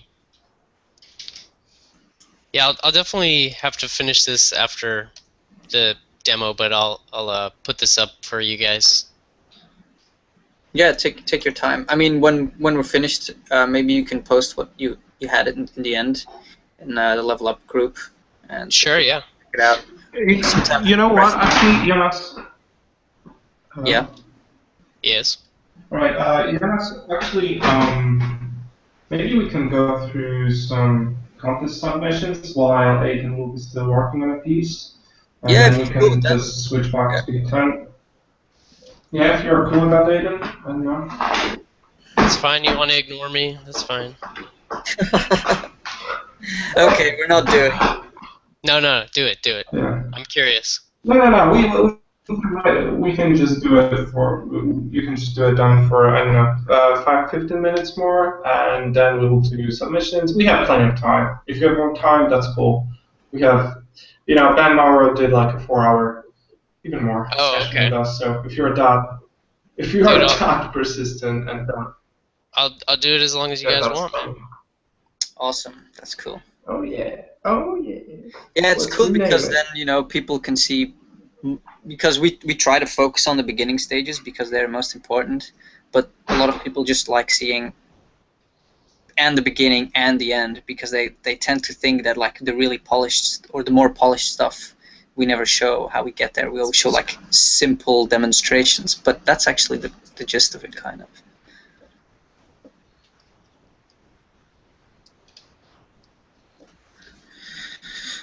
Okay, here's a question. Oh, hold on, my mouse stopped working. How do I know if someone is a douchebag and wants to hurt me and my art? Okay. What does that mean? I guess it's asking how to deal with haters on the internet. Whatever, Cannot man. hurt you, man. Yeah. whatever. Yeah, exactly. Just whatever. Just Whatever. ignore it. Just think whatever. There's Don't so let many trolls online. The more popular you get, the more trolls you encounter. The more people you meet, it's more likely that you will encounter people that will be Negative. I don't know, yeah, negative, jealous, whatever they have in their mind. You have to just skip them. There's no point in wasting your time on the negative stuff at this point. Just ignore it. Don't even argue with it. There's no point. So, Yeah, like I would say a good rule to follow generally if you want advice about it. If someone is criticizing your work or like, telling you a new asshole about it, um, if you analyze the critique and there is nothing constructive in it, ignore it because then it's not going to help you. If the person is destroying your work but is giving you something that you can actually use to improve, then it's got value, even if maybe the person has not been very diplomatic about it. So I think that's a nice sort of general rule to follow.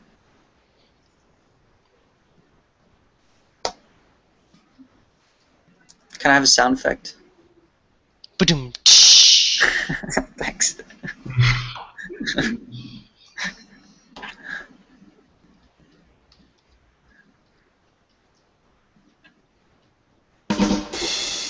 There we go. there you go. Yeah. Oh.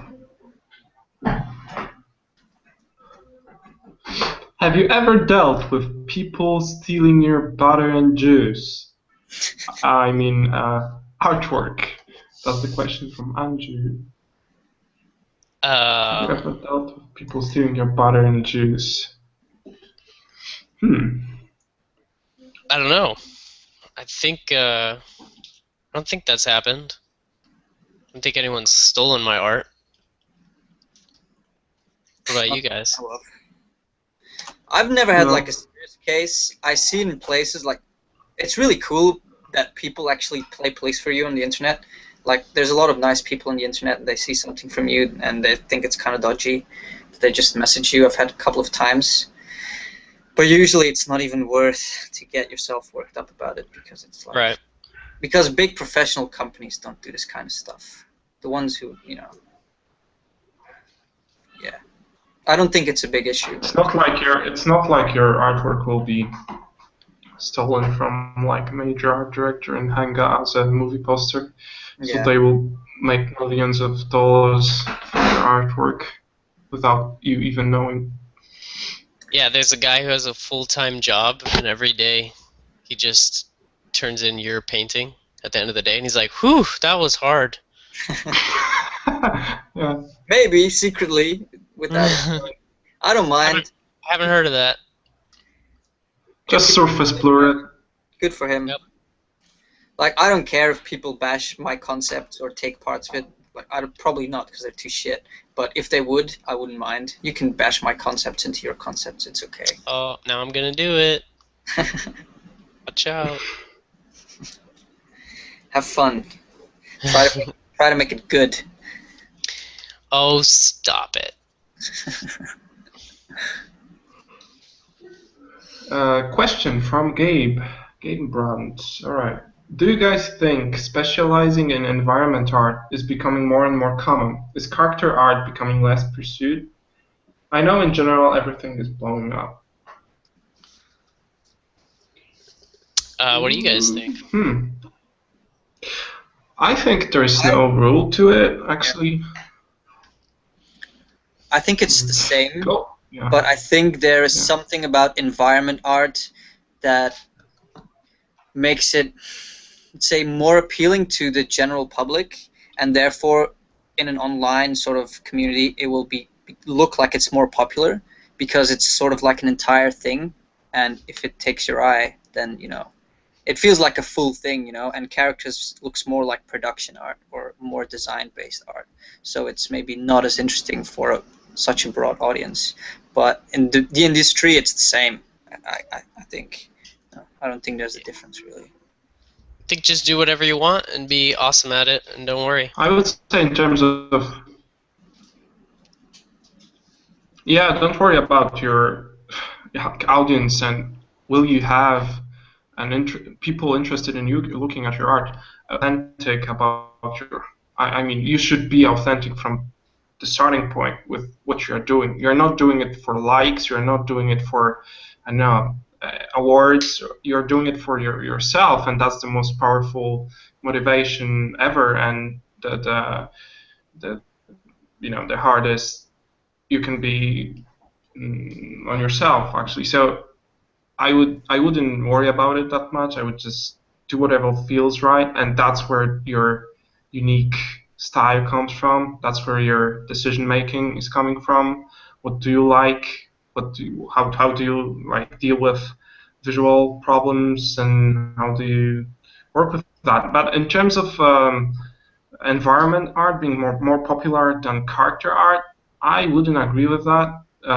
Just going to any, I don't know, major website showcasing art, you would rather see more character art on the like trending pages than environment art. It may be because of, I don't know, half-naked chicks with swords and stuff. That may be the thing, but I don't know. There's just a lot of opinions to it. Yeah, I would agree with Jonas about that. The environment makes kind of more. There's kind of you can create the whole world with it. I mean, you can do it with the character art as well. I don't know. It's just a Yeah, you can. hard question. I think also like with character, when it comes to 3D, maybe there's actually more character stuff because with ZBrush, it's you can sculpt stuff pretty quickly, and if you go to like Pixelogic forum or anything like that, you'll see tons and tons of character art. So there is actually a lot out there.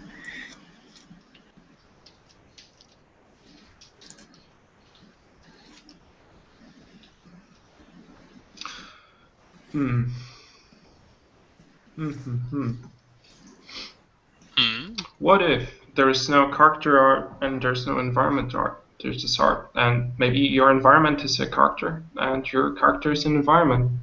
And no, that's kind of an approach I was thinking about. Like you can even assign the same emotional kind of feeling into your environment that you can assign to your character as well. Like you can build up the same kind of a feeling. I know it's an abstract way of thinking about it, but we tend to divide these things very much. Like, okay, if the scale is that, it's an environment piece. If the scale is that, this is a character piece.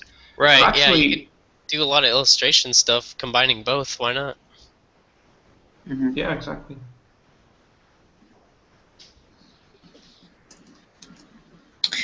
It's 7:45 here, so maybe we can show some contest stuff. What do you think? Do it. Do it. Do it. All right, let me just find the folder first.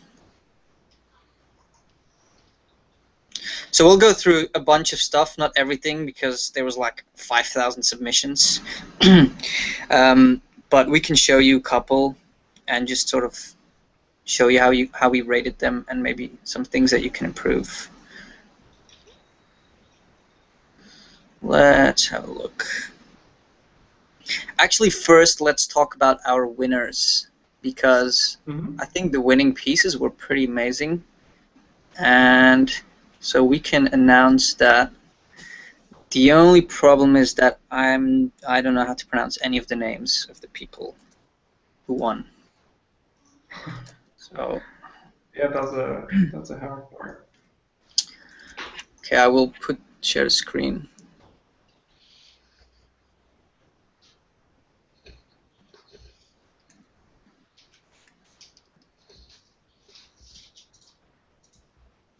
Can you guys see it?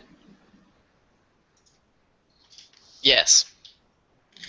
So this is the winning piece. We gave this first prize because we just really liked it, and we think it kind of did all of the things that we asked you to do the best. And like I said before, we basically gave every piece 3 scores out of 10, so 30 points in total.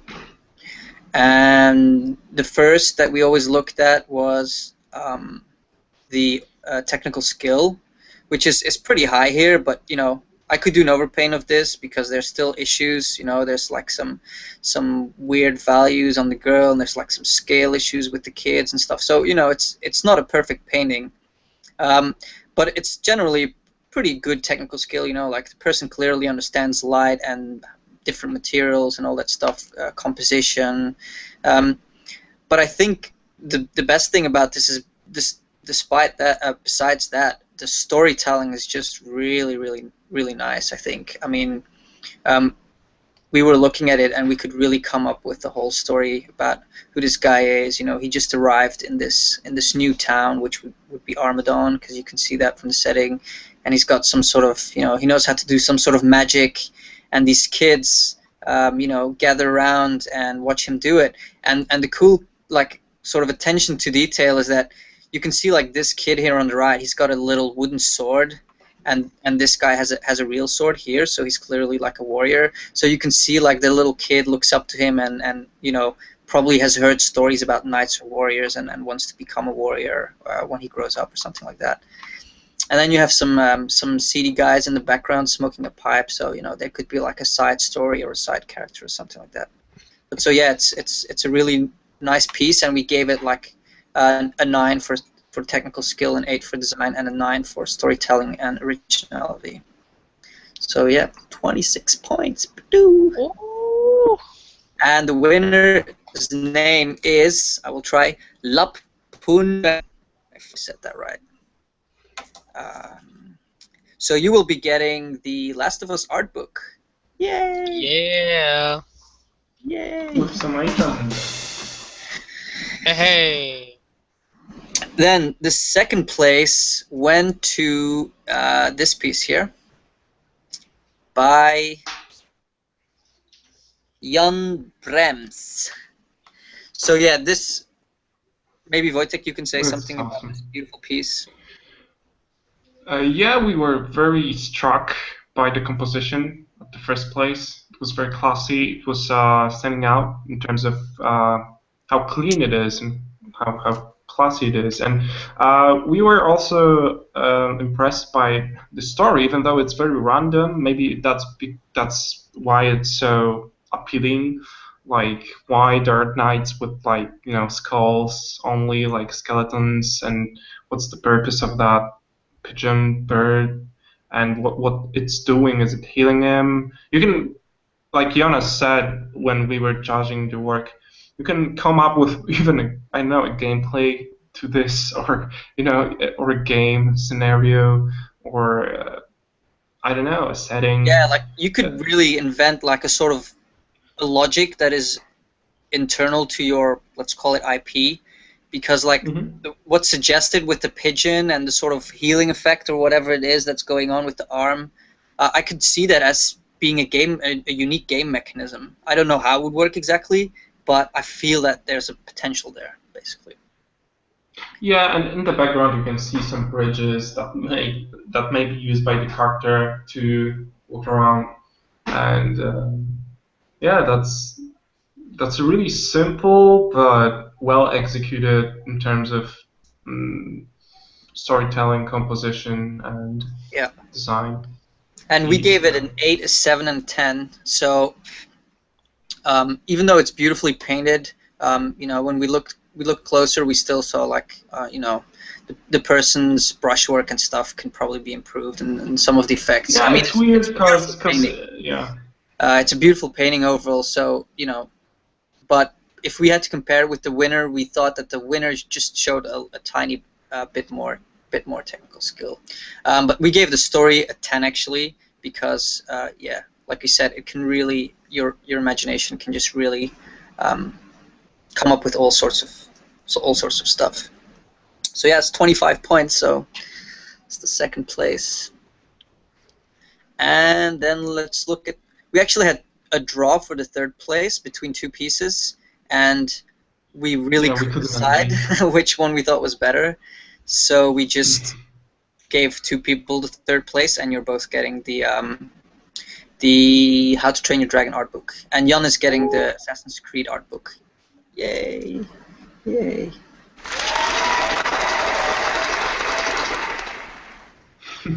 Okay, so the first third place piece is this one here by Albert Urmanov, and yeah, I think it's a really cool idea. I would probably say, even though it's definitely not a bad painting, I would say that maybe the painting skills are like what impressed us the least.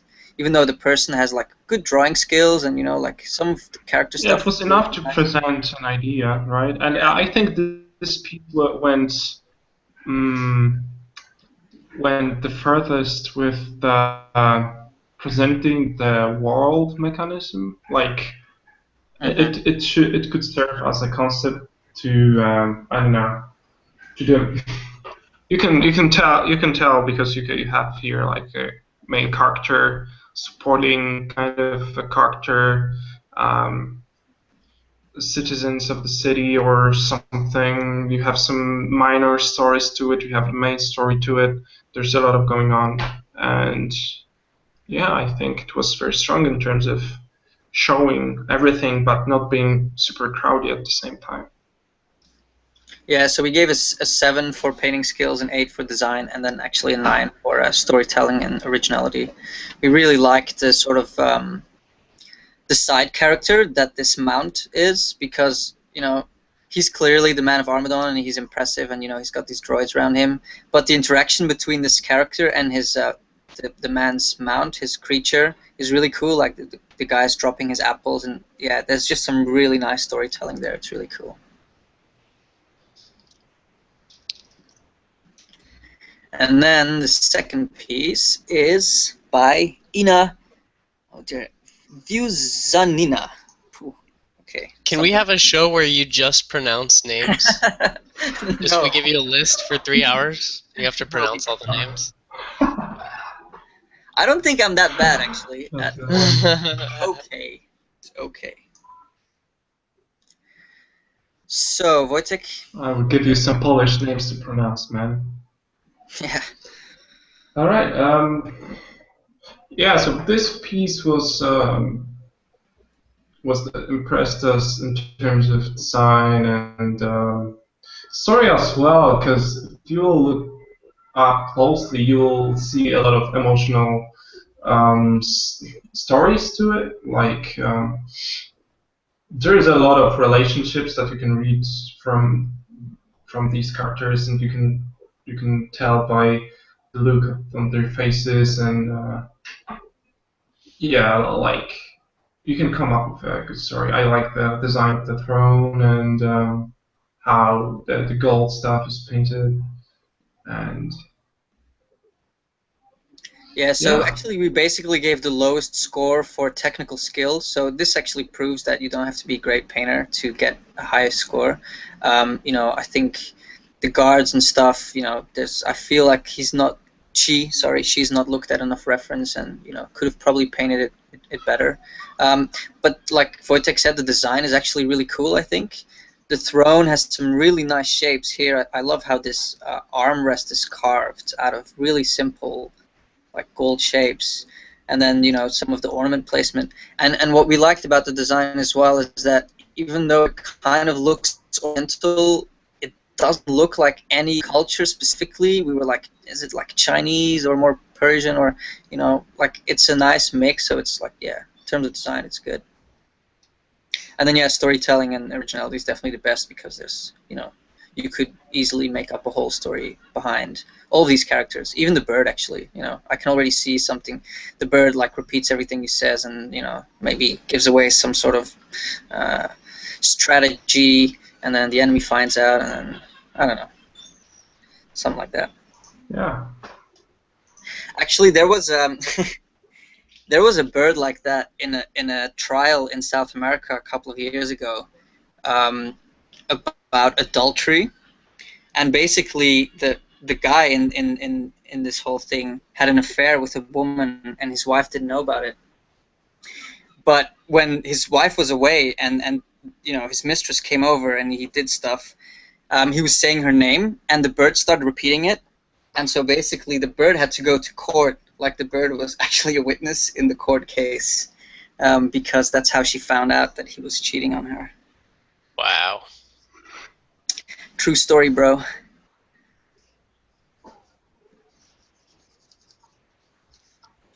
Right, so now we can go through some of the other entries that we. So let's go to some of the ones that didn't win.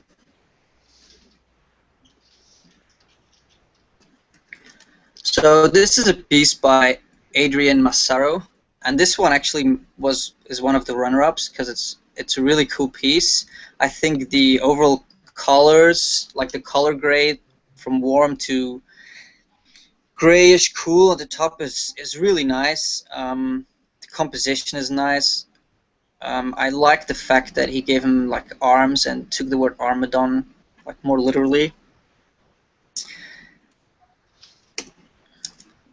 So yeah, we gave a 7 actually for painting skills. I think the character rendering probably needs some work. The background's pretty good. And then an 8 for design, and an 8 for originality and storytelling.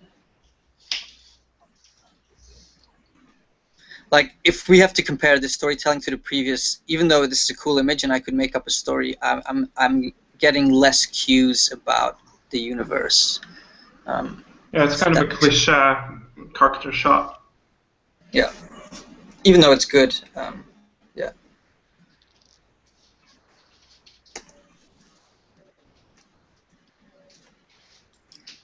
So this piece we gave a 3 for technical skill, 6 for design, and then 5 for storytelling.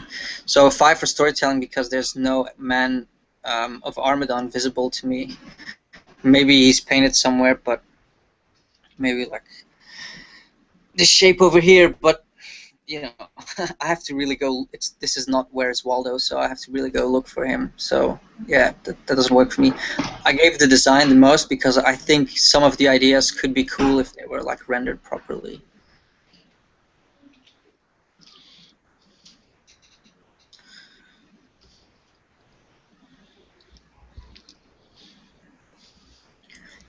This piece we gave 3 6s.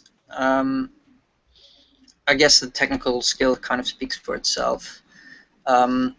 Design also we felt was lacking here and there. The dragons are you know, not trying to actually come up with like unique dragon design or anything like that. And then for the storytelling again, like who's the man of Armadon? Like what's the story? You know, like we can't see it. Even if you have something in mind, we can't see it.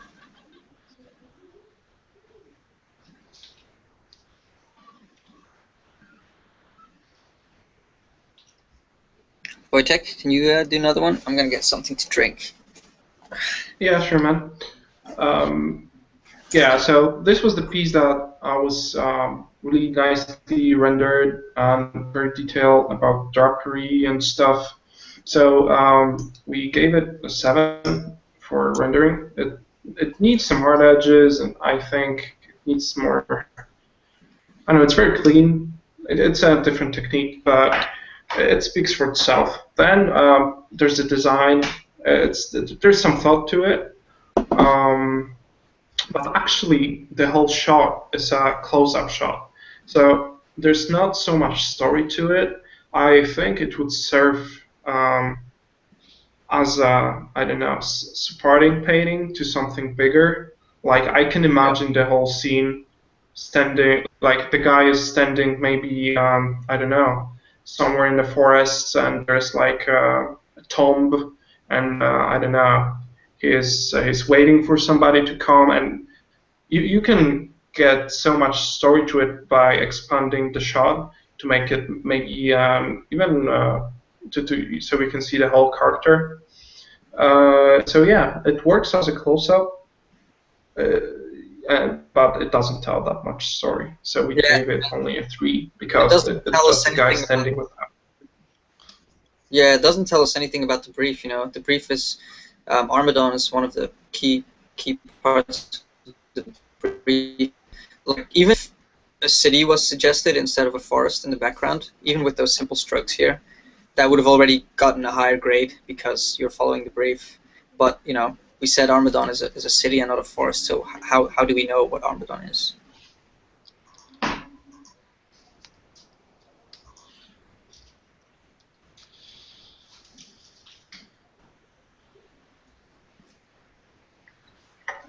again, here the highest score went to the storytelling because, you know, even though it's we gave it a lower score for the design and the execution, there's just, you know, the person put thought into the city and into the character, and, you know, there are keys of the story there.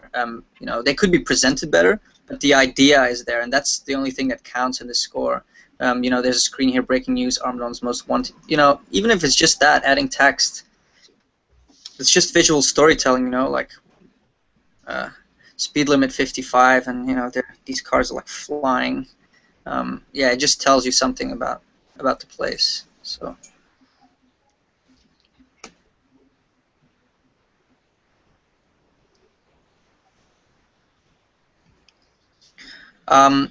We gave this one like a lower score for storytelling as well, because even though we know the person probably had like a pretty thought out idea of what was going on, like in terms of what's going on with the characters and stuff, I simply don't get it. And, you know, it's important that you can convey your idea, not only that you have one that's good, because okay, that's something, but you have to visually convey it properly as well. And I'm missing that here. I don't know what's going on, and I feel like I can't guess what's going on either. It would take me a while and some thinking. So.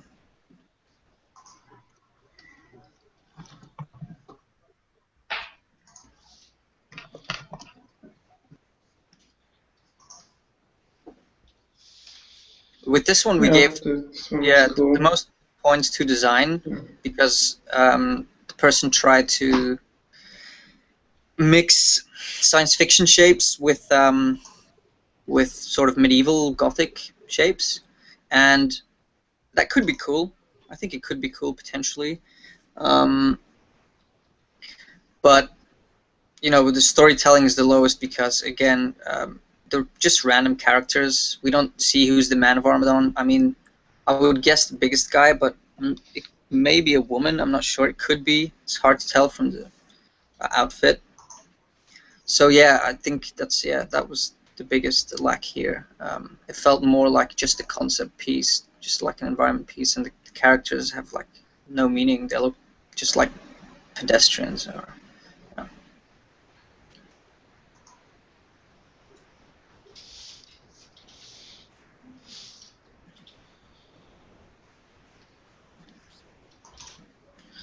So this piece we gave 3 5s because,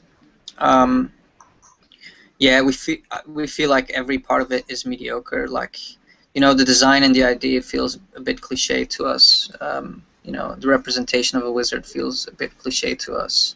So yeah, this piece didn't really actually stand out in any of the three things we were looking for. But don't give up. Keep trying.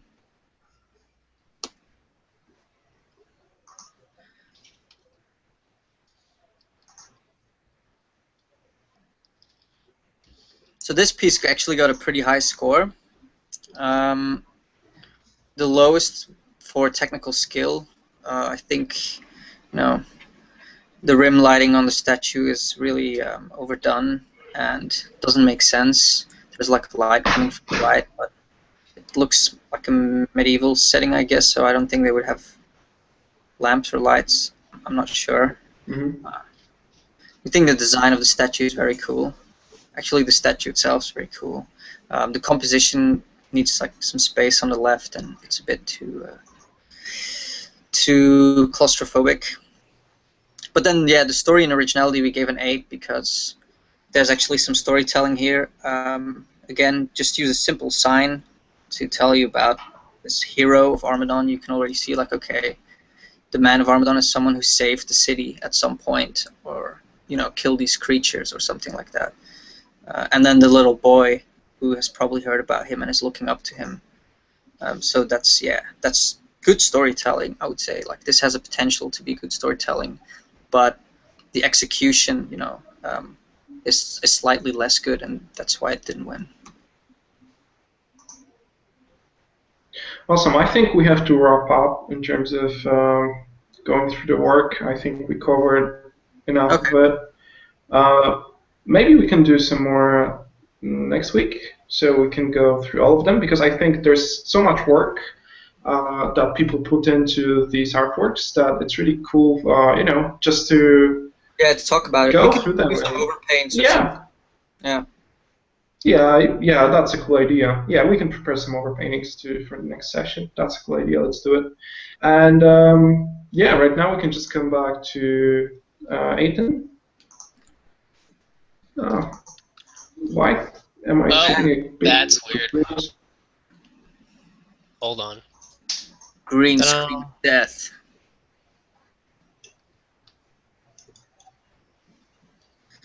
Nice. There you go. Awesome. Bam. Composition, colors, it's all there. Thanks, man. Yeah, man, it's awesome. Right. So I don't know, when do you prefer to because we tend to share, guests tend to share PhDs with us, and I don't know if you're comfortable with that. If so, that would be awesome. And I don't know, where do you prefer to do it? After you finish, or?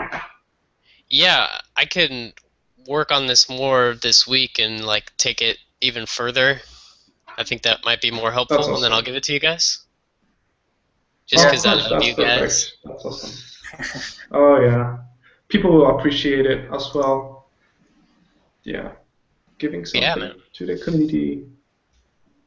Awesome. Yeah, there's a lot of people that will benefit from that. So yeah, maybe let's, Jonas, can you, because Eytan, I think you're done for a demo right now. Maybe let's talk about Gumroad videos. Jonas, can you just open up the Eytan's Gumroad page? Oh, we're not promoting my Gumroad page? Oh, sorry. No, man. That wasn't the deal. Okay, let me just find it.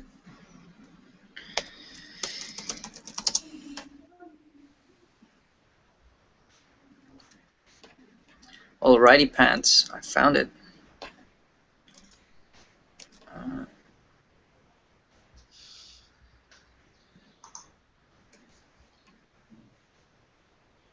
So if you just go to gumroad.com/Eytan Zana, you can buy his lovely tutorials right here.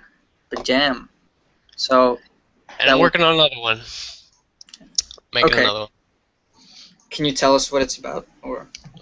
You know, I keep trying to figure out what I'm gonna do, and I keep doing sketches, and I'm not happy with them. But it's gonna be something with 3D, like my full process, 3D photo bash painting, all that stuff, like a long one. Okay. Yeah, Awesome. I just need to figure out what composition to do, because I'm not happy with the one I did. Okay. So I'm posting the link to Eytan's Gumroad. Okay.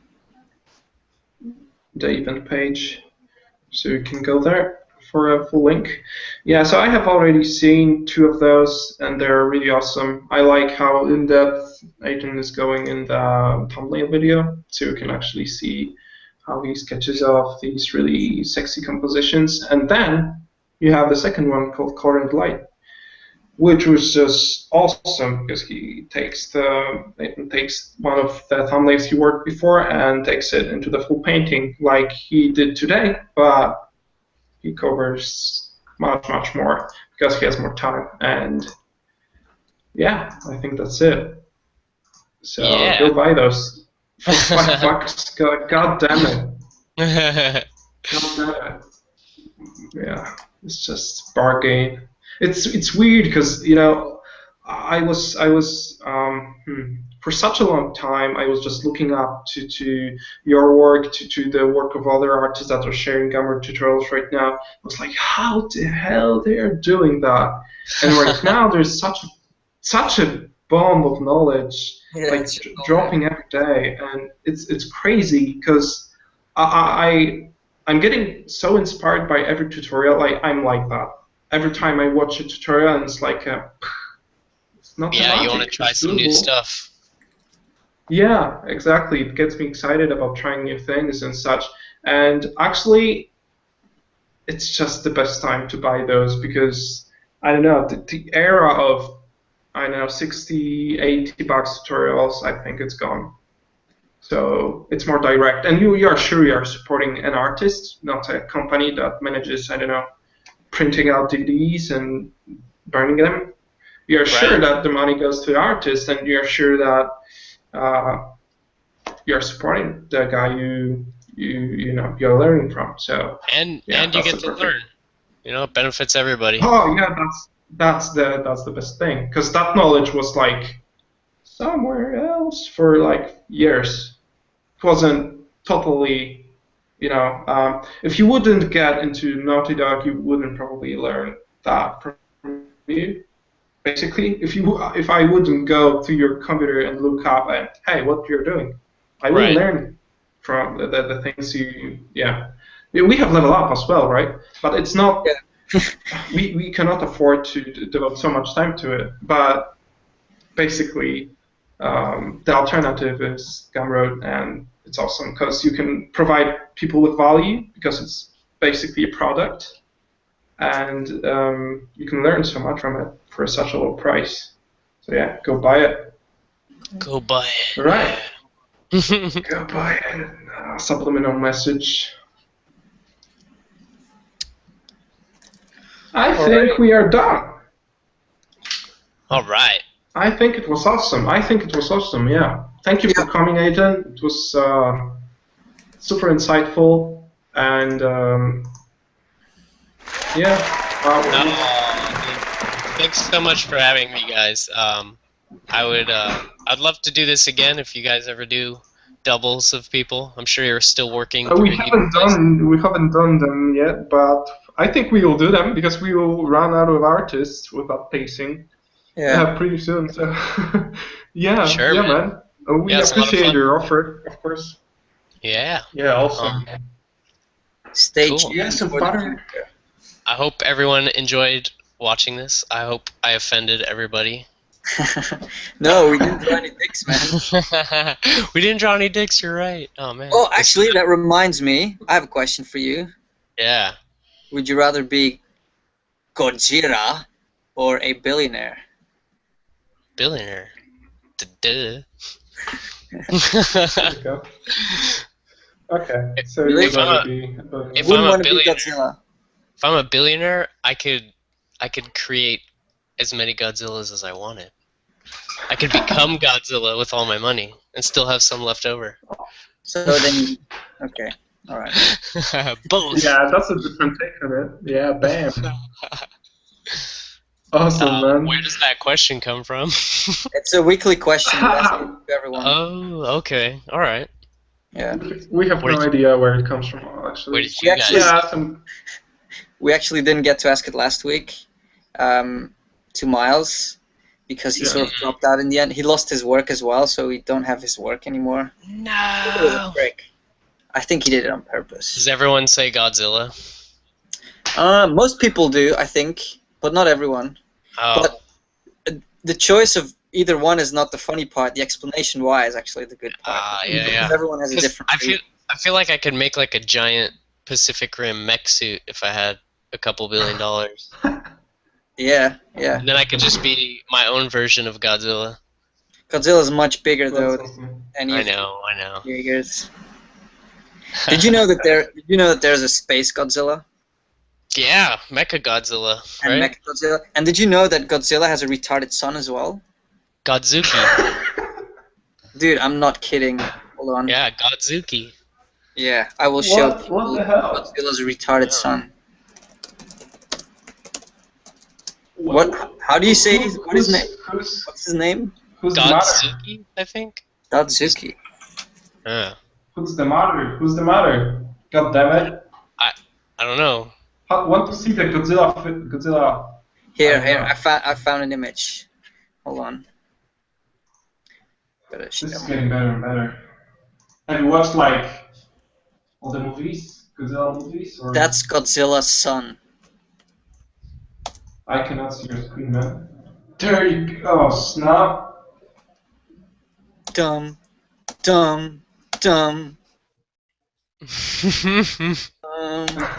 There he is. I like his. Is he smiling? Yeah, because he's I know. an idiot. He's just drooling. All right. Goodbye, everyone. We'll see you next week. Yeah. If you like what we are doing, please subscribe to the channel. If you enjoy the idea of the contest, and you can donate to get us rolling with more of Yep, these. $1 is enough. And yeah, $1 is enough. And yeah, we love you guys. See you next week. Stay up. Stay tuned for more info about next guest and another session exactly next week. Cool. Yeah. And stay in school. Cool. Bye, everybody. Yeah, so Bye. thanks, Eytan. Thanks, Ken. Yeah, Bye. thanks a lot, guys. See ya.